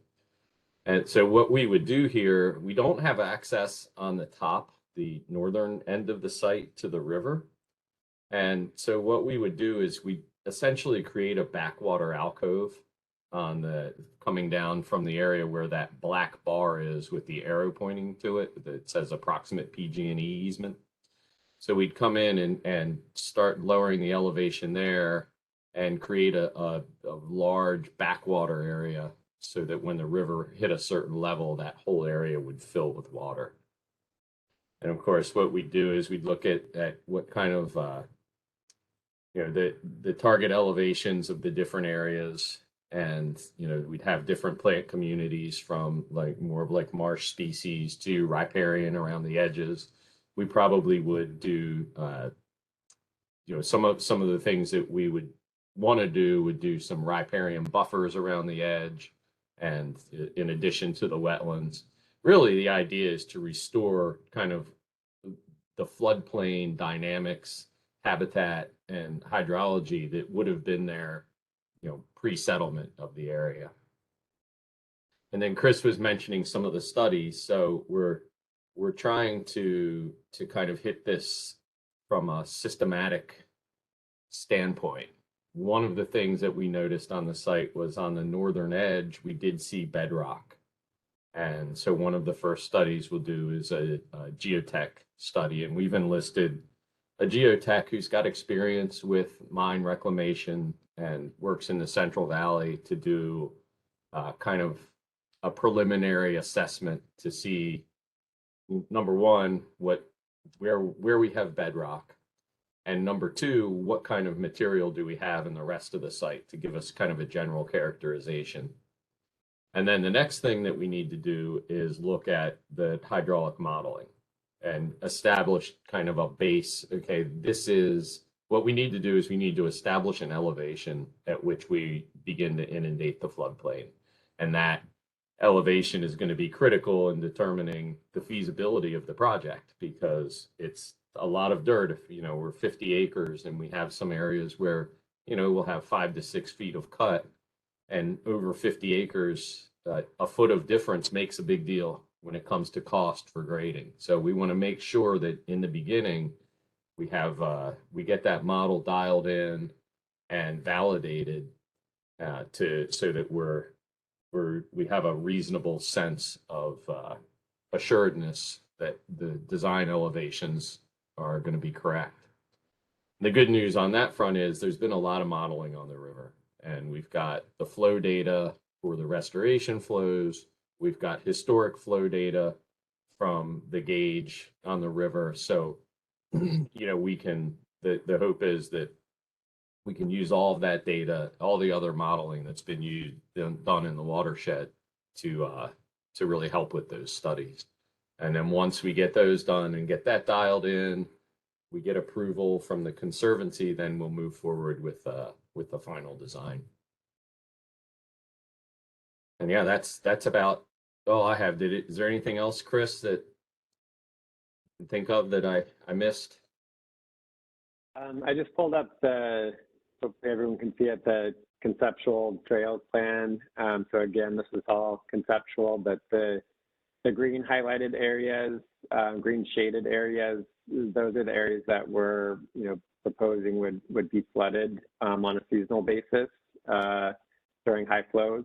And so there's 3 existing trail segments shown in yellow, that runs through those areas that would no longer be accessible.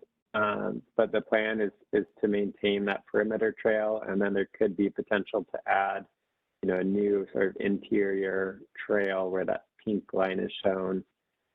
And then at the southern portion of the property where we'd be connecting to the river, there is an existing trail there that would probably be converted into a more resilient sort of seasonal forward crossing.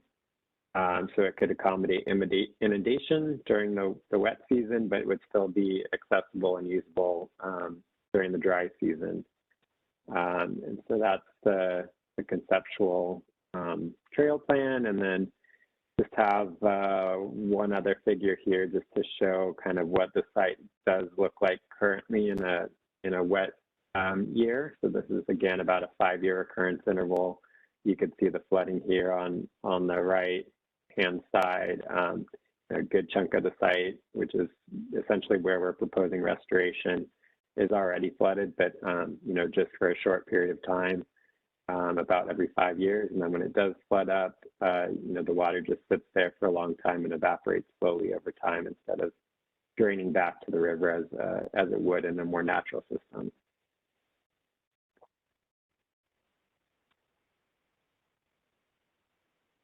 So I appreciate Chris and Brian. I did also want to point out the master plan trail has our Eaton Trail sometime in the future going along one of the orange areas that was on the east side. That's the old gravel road. So it's the area that won't be impacted by this. We still haven't really figured out in our master plan, there is a bridge to get us across on the upper end of Ledger Island. That siting might be moved based on other things that we go through and do as we go through the future. But we also have the bridge between Ball Ranch and Ledger. The reason I bring that up is that's the area that State Lands Commission's been working with Tesoro Vejo. That is actually on hold right now, their design work on that. But in talking to Fish and Wildlife staff, DWR staff and others, it's like, yeah, the bridge also is a choke point and there's a big erosion area just downstream of the bridge. So we're thinking these two projects can actually go hand in hand. We will keep with the Saravejo the recreational values of this process as we go through. We still tie into their properties. And then the other thing that ties into it, we're working with River Partners on a restoration plan for Ball Ranch. And one of the concepts that we have not brought to the board back, since the original project was approved for the the CEQA documentation in the planning process, they're looking at the Ball Ranch area, trying to see if they can do something with a high flow channel on the Ball Ranch side, almost opposite of this area. So there's several different things that are all going on at the same time, but in a lot of ways they work together. And we've done a pretty extensive effort to try and, as Brian said, they've reached out to the CBEX folks, who are the DWR flood safe folks working on that. River Partners folks have also been working with both of these groups so they understand what's out there. They've had those discussions. And then there's a few other things that are downstream that I think this is all something that their San Joaquin River Restoration Program, the salmon restoration folks are real interested in getting done. They don't necessarily have the budget anymore for the work to do up on this reach, but that's our focus area. So if we can return some of the functioning to the river, it's a huge goals and objectives within our master plan. So with that, I think we can open up to questions. Yeah, couple. So thank you for the presentation. Very good presentation. But when we talk about like this exclusive, but then there's other projects that are going on there, how do we make those fit together? Does one get excluded, or how does the exclusivity work? I usually like to date before I become exclusive, but it's fine.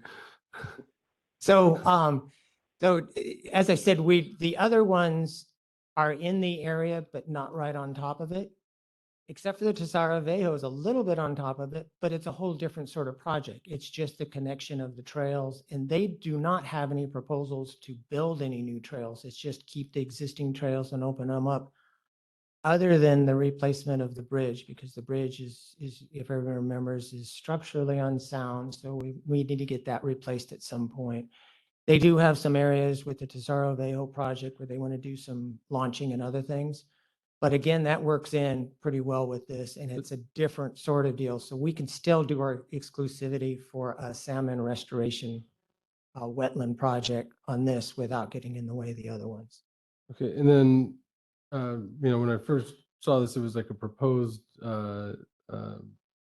deal and for development of a full proposal, but it looks like there's quite a bit of work already done. How did how did we get to there when this is the first time I'd really even heard of this? So they have been doing this on their own, looking at this. So it's all on their dime. We're not paying for any of it. So they have had a couple of field trips where they've gone out and taken a look to see what they can do. We've had discussions in the past at the staff level about some of the areas that we may be to do things like this throughout to recapture some of the function of the river. DWR, their San Joaquin River Restoration Program folks have actually put together a list of potential projects to capture functioning of the river. So we've had discussions for quite a while, and they have done on their own dime the part to get to where they can say, hey, is this worth it for them to do the next step? So that's what they're looking at is they had to get to the point which is this even something that they want to work on to do? So it's nothing set, but at the same time, they had to make sure that they were even it was worthwhile getting this step done where they say, hey, let's propose it to go this step. Yeah, and I'm not it looks like a great project. I just first time it ever came up, I was like, we're looking for a full proposal. It looks like there's almost a full proposal already. So I just didn't know where that had come from. So I appreciate the answers. Yep, Brett, the other thing I should mention, it also kind of comes back to the idea, WRA had some funding for another project.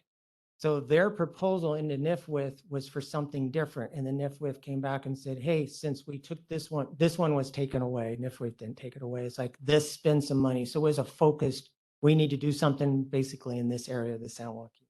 That's the other reason it's a little different than most. That proposal wouldn't have come to us anyhow, but the proposal for funding from NIFWIF, it was like, yeah, they already won that grant process. Yeah, and my antennas just went up when it was like excluding areas or blocking off areas and how that fits with what we've been pushing or working towards on the other side to try and get that access. So I think it really all it excludes is that we're not going to entertain at the same time another restoration project that would. yeah, and it just that was the part that just but it said something to that effect, and that's just what I just wanted to have the question. I feel comfortable with it. And I wholeheartedly support this. I think it'd be great to, because a lot of the properties, well, all the properties that the Conservancy is getting are in as-is condition. And, they have many issues related to the past uses. And so it would be great to not only protect habitats, but improve them. So this is a good way to do that. And that's the whole point of getting access, is not to get access down to a disturbed habitat. You want to get access to natural habitat. We live in disturbed habitat. We should go somewhere where there's actually undisturbed, restored habitat. So. Carl, did you have a question? Yep. Okay. Any board members virtually have a question? Karen? Yep. Okay. No one has their hands raised. Okay. Anybody in the public?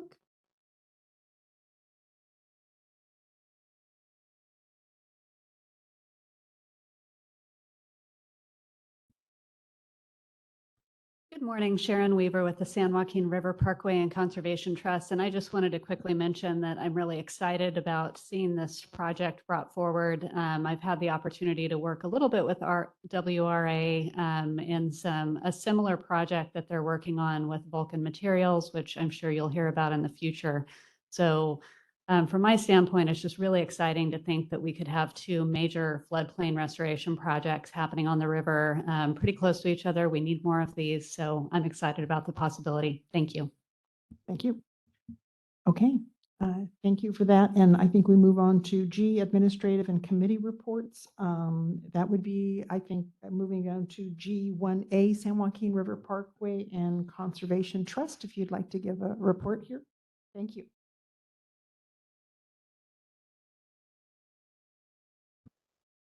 Good morning, Board Member Sarah Parks with the San Joaquin River Parkway and Conservation Trust.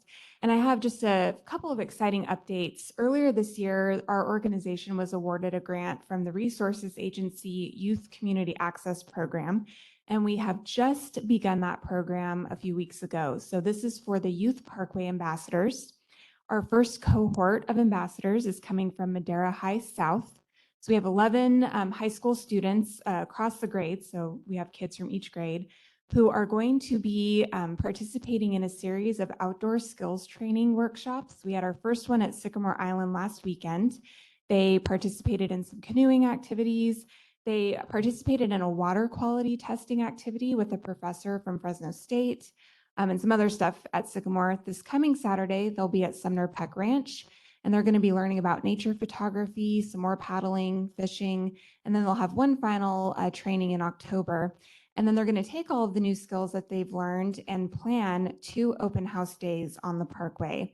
And those are scheduled for November 11th, Friday, Veterans Day, and then Saturday, December 12th. And so they're going to choose a site on the Parkway. They're going to do all of the planning. They're going to develop some outreach materials. And the intent is for them to invite members from their school, their peers, families, and then kids from their community. And we built into this grant some transportation funding to bring kids out to participate in these open house days. And I have to tell you, this first cohort is really fantastic. And so I encourage you to come out for those days, and we'll make sure that you have the information. An additional part of this grant program is we're providing them with outdoor gear. So they all got a new pair of hiking boots, a backpack, water bottle, and they'll also be receiving an annual pass to Sycamore Island and Fresno County parks. So the intent is to really encourage continued participation after they participate in the program. This is a 2-year program, so this is our first cohort. We will work with 2 more cohorts from Madera, and then we will have a cohort from McLean High School next year. So we're really excited about this. One other quick update, we will be hosting a River Stewards Volunteer Workday next Saturday from 9 to 12 at Jensen River Ranch. We'll be meeting at the Lanes property and hiking out to the picnic shelter and doing some graffiti removal and trash pickup with some funding that we received from the National Environmental Education Foundation. So that'll be a great opportunity for volunteers to come out and help give back at Jensen River Ranch. Thank you. I'll be excited to see what their collateral is to bring their friends in, because I'm sure it'll be much different than what we ever envisioned it to be. And that'll be interesting to see what how they get that word out. Absolutely, and there will be materials presented in multiple languages as well. So that's another element of this program. Yeah. Well, is it going to be a flyer, or are they going to do, like, can they create social media content? I'm hoping it's social media content. It will I be, think- yes, it will be. We will have a flyer, but there will be social media outreach as well. And we also are creating a web page on our website specific for this program. And for any youth that would like to be highlighted, we will have their picture and a bio, and we'll provide resources, letters of recommendation in the future. So probably end up with a TikTok. So you could be a TikTok star. That'll be fun. We can. I'll do a dance. I'll go out It's there. only a matter of time. That's great. I'm sorry, I missed the December date. It was a Saturday? December 10th. And I anticipate that one will be, maybe if it's 12th, right? It's whatever the November- Saturday, yeah, in December is. I might have the date wrong. I'm sorry. Saturday, the 12th?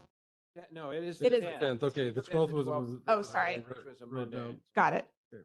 And we anticipate that at least one of these open house days will be at Camp Pashan because of its proximity to Madera High South. And so we've been working with the group that's doing the Western Reaches Activation Program to coordinate and bring more participants. Awesome. Yeah. Thank you.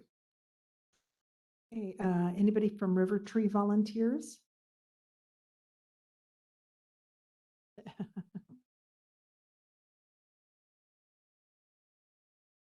Chuck Kroger with River Tree Volunteers.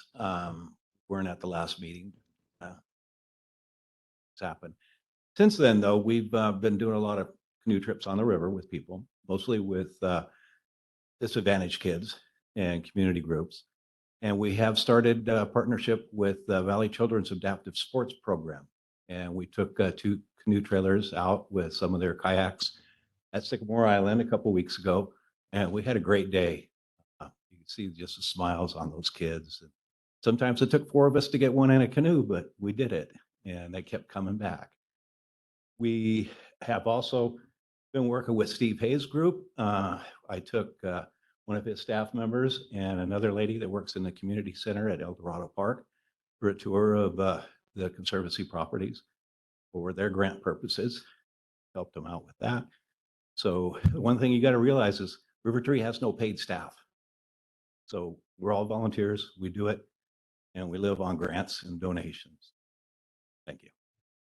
Thank you very much. And we can go to G2 for Deputy Attorney General report. Jackie Vu, do you have anything? Good afternoon. No, there's nothing new to report. Great, thank you. Thanks. B3 Executive Officer report, John. I'm going to try and make mine pretty quick. Some of it is very similar to what you've been seeing. I did want to announce, just to make sure, I think I sent this to the board and in a public release. City Council, Fresno City Council has approved the contract with Provost and Pritchard for River West. You will see some pretty good progress going on. So what I've got showing now is that we are down to the point where they're starting to work on the plan specs estimate. And although both government agencies, actually all three, if we include Wildlife Conservation Board, have all taken quite a while to get to this point. Now that we're handing it off to the private sector, it should move pretty quick. But I very much appreciate all the help that the city of Fresno have done so far. Yeah. What are our next steps on River West then, in terms of timelines and deliverables? So I have in the board packet, their more detailed board proposal. It was part of the proposal that we accepted. They will start working on the design packets to be able to get to the point where they can apply for permits. Some of the areas, especially like the neighborhood access area, was just more or less conceptual design. So they're going to work more to a 30% than 60%. 60% we need for final permit applications. So that's such as with you guys, stream bed alteration permit, but also all the easements and everything else with the city. There's a couple places we cross Fresno County or Fresno Metropolitan Flood Control District. So we need some areas to get across them. So we will start seeing that. I think we'll be able to bring to our board the staff from the city or probably Provost and Pritchard to go through. We tried also pushing to make sure that there was a public participation part of this. I did attach a contract that was part of the Fresno City's proposal or acceptance of the deal. And I didn't go through in all the details because I didn't see that until basically late last week. We were under the gun to get our packet out this time.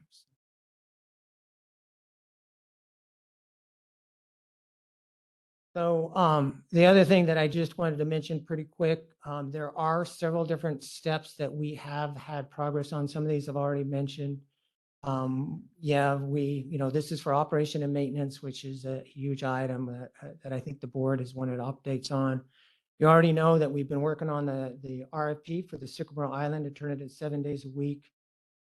We received the okay for the portable restrooms. We're still working on the actual agreement for that, but we should have those in place pretty soon. And again, remember Parkway Trust was the one who went through the proposal and got it to us. We've already secured trash bin services, recycled materials, and green waste. We don't really use too much of the green waste because we usually stack that, and hopefully at some point we'll get to chip most of it. And we have a draft, and this is on me at this point. We have a draft for the operation agreements for Ball Ranch and Ledger Island. Rebecca was able to get an initial draft, had some extra review, and I've got it. I've had it for about a week and a half and haven't had a chance to go through it yet, but that one should move forward pretty quick.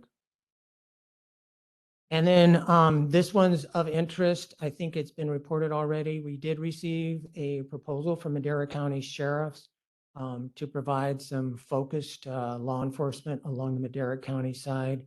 We had a meeting Wednesday, was it Monday that we did this? Monday. Yeah, had a meeting to go over it, and they basically responded and thought, oh yeah, this would be really good, and we could do this and this and this and this, and we kind of pared it back a little bit so that we can also afford it. So the idea of us not being able to spend the $15 million is not there anymore. So when we look at this, we look at what we're doing for Sycamore Island, the ability to do the RFP that we approved today, the RCD, some of the work that we're going to do with Wildwood with the 2 janitorial and security service there and our new staff. Yeah, we should be able to not have any problem encumbering all the funds. And I did put, I don't know if I have it in here, I did put the budget in the staff report within the packet. Yeah, I don't think I included it. Yeah, I didn't include it here, but it really hasn't changed too much other than the idea that our security, for police and sheriff's office is going to be a significant item on this. And we still have to figure out what it costs for the RCD and what we can put in there. So the rest of the executive officer report is the same, basically the same that we've gone through in the past. So I can kind of skip that. We've made progress, but we haven't been able to change the classification of any of our properties yet because, well, we don't have the restrooms out there yet. We don't have the Sycamore Island grant in place, but that is happening. So that should happen pretty quick. So you're doing a separate RFP or contract for placement of porta potties? No, that's the one you guys already approved. So it is, yeah, for porta potties, we've got, I'll go ahead and let Rebecca, it's been approved by you guys. It's been approved by you guys. I just got they call them the findings, which are the corrections that I need to make to the contract. Once I make those corrections, it goes back to Parks and then they'll set it up for signatures. And that's sorry, I'm getting all of these mixed up. So this is for placement of restrooms at all the sites we Yes. decided. Okay. Yes. And then same with trash cans? Yes, we, Those work together? so I'm still working on getting trash cans, but for right now, we'll probably just put out trash cans and then have whoever we hire for park maintenance go out and collect. Okay. Yeah, so what we have for the trash can is a place, so we're not going to have a trash truck go out and pick up the trash cans. So we now have a place and we're hoping maybe to do a little bit more, but we have the bins. So we have the ability to take it. Right now we have volunteer groups that have been doing some of that. So it's on its way and we can also, potentially we don't have it covered with our 2 park maintenance workers. We can also get it covered with the RCDs.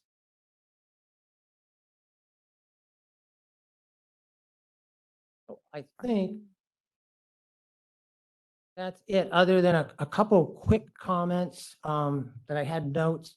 I did want to say that I attended the Resources Agency 30 by 30 kickoff event and lots of very good questions come. I had a table for the San Joaquin River Conservancy.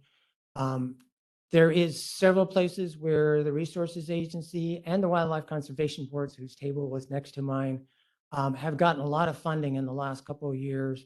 And again, it's not something we are necessarily going to apply a grant for, but there may be some things that our partners and others can do.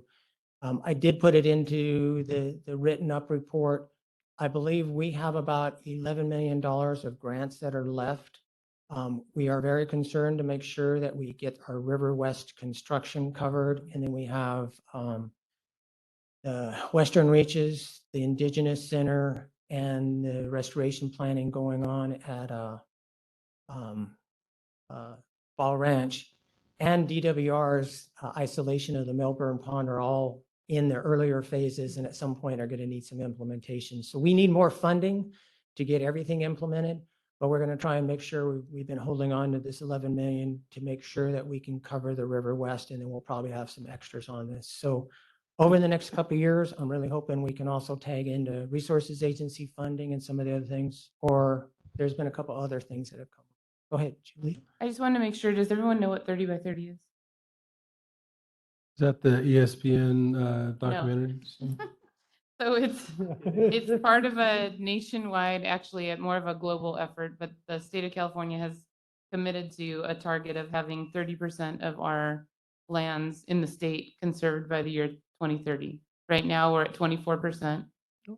And so there's many efforts contributing to sort of getting that additional 6% set aside, and there are grant opportunities and other things associated with that. Oh, good. Yeah, and several of the state conservancies were there. We even had Food and Ag. So even though it was a resources agency, Food and Ag Department, or that as an agency came in too, because they've got a project they're doing with working lands. So lots of good discussions. I already mentioned that our staff recreation specialist job has been flown. I've sent it out. to our email list. I put it on social media. It is one of these things that you need a fair amount of background. We're hiring at a higher level so that we don't have to do a whole lot of supervising because it's just me to supervise. So we're hoping to get somebody who's going to be very independent, be able to work.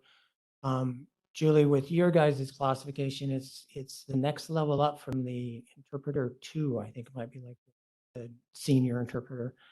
I have no comment at this point, except for I do keep referring to it. The new person is, well, she will do this and she will do that.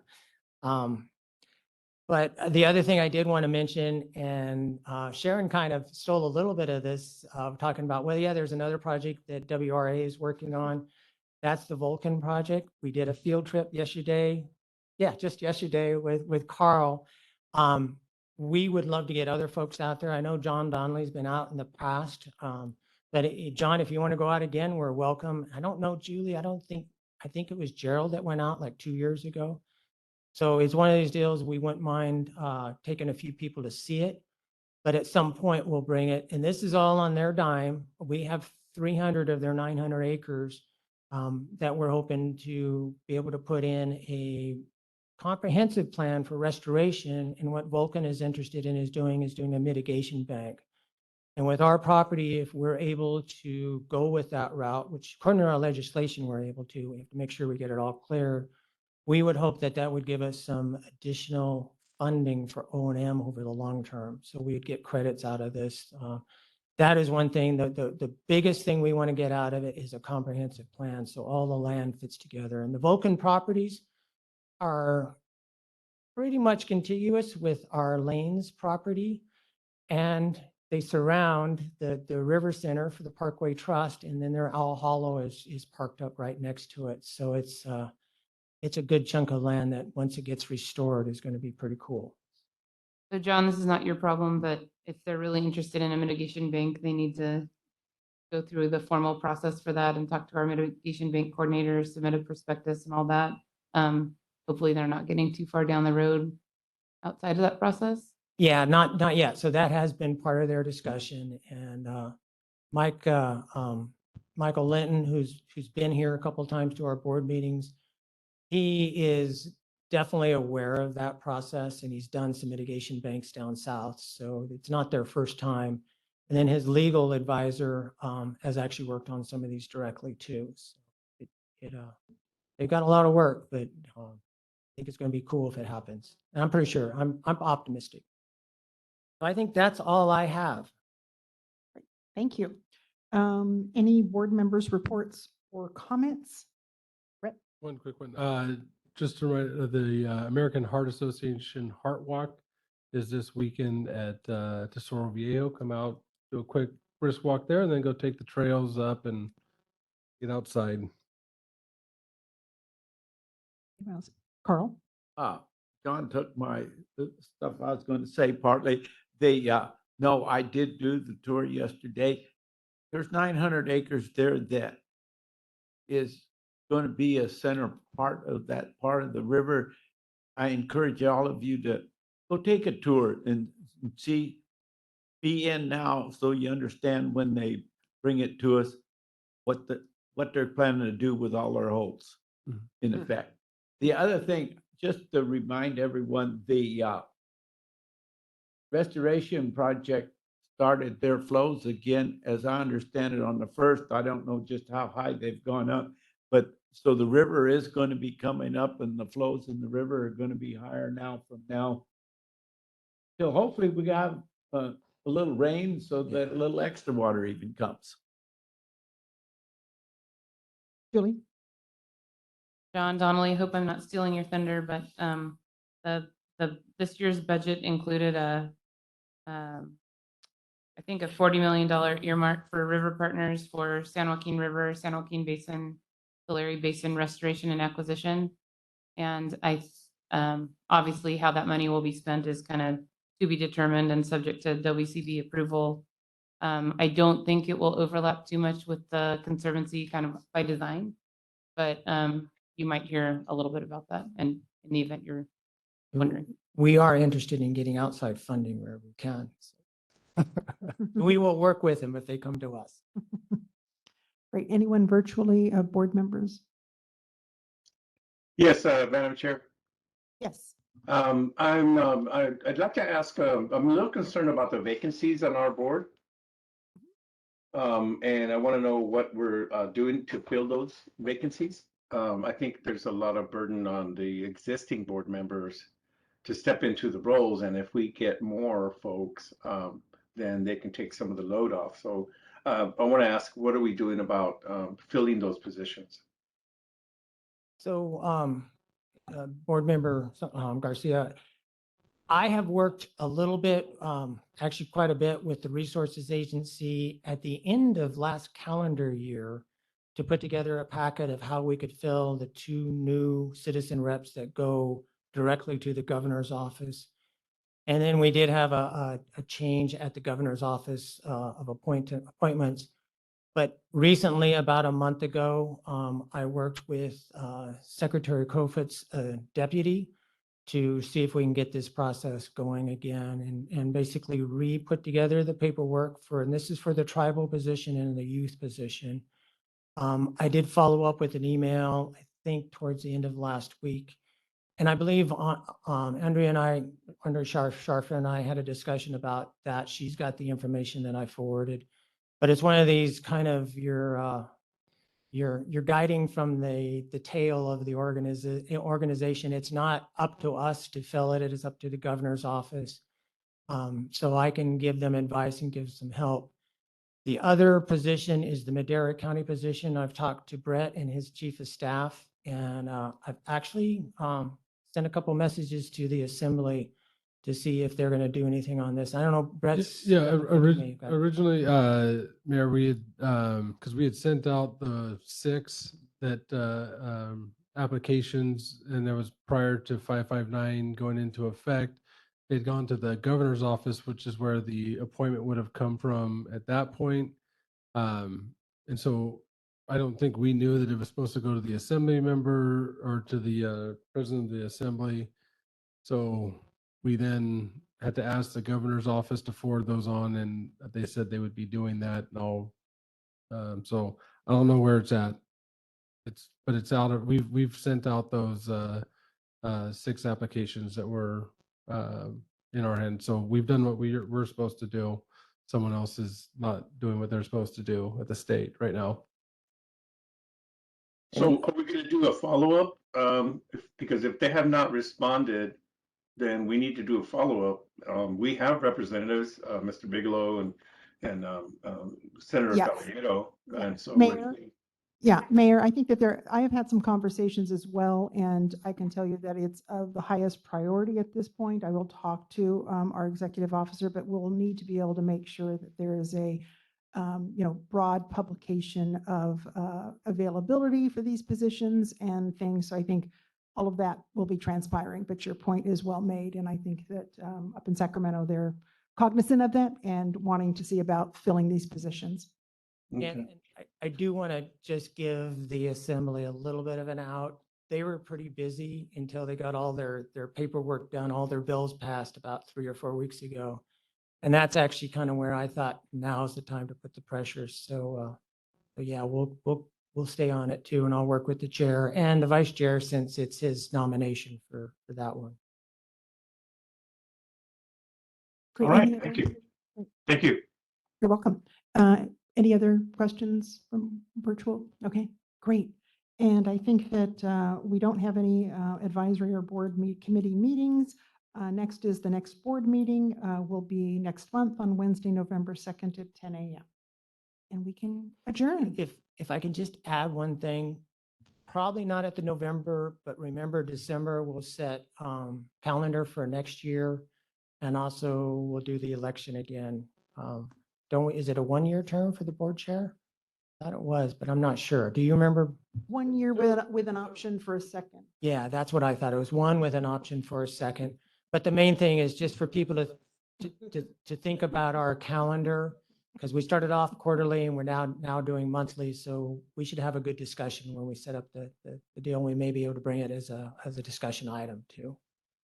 with how much Brenna's worked on it this year, I think she's already fulfilled like 3 to 4 years of a chairmanship. Yeah.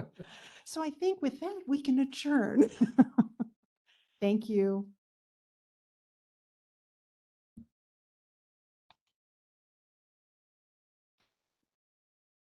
Let me know.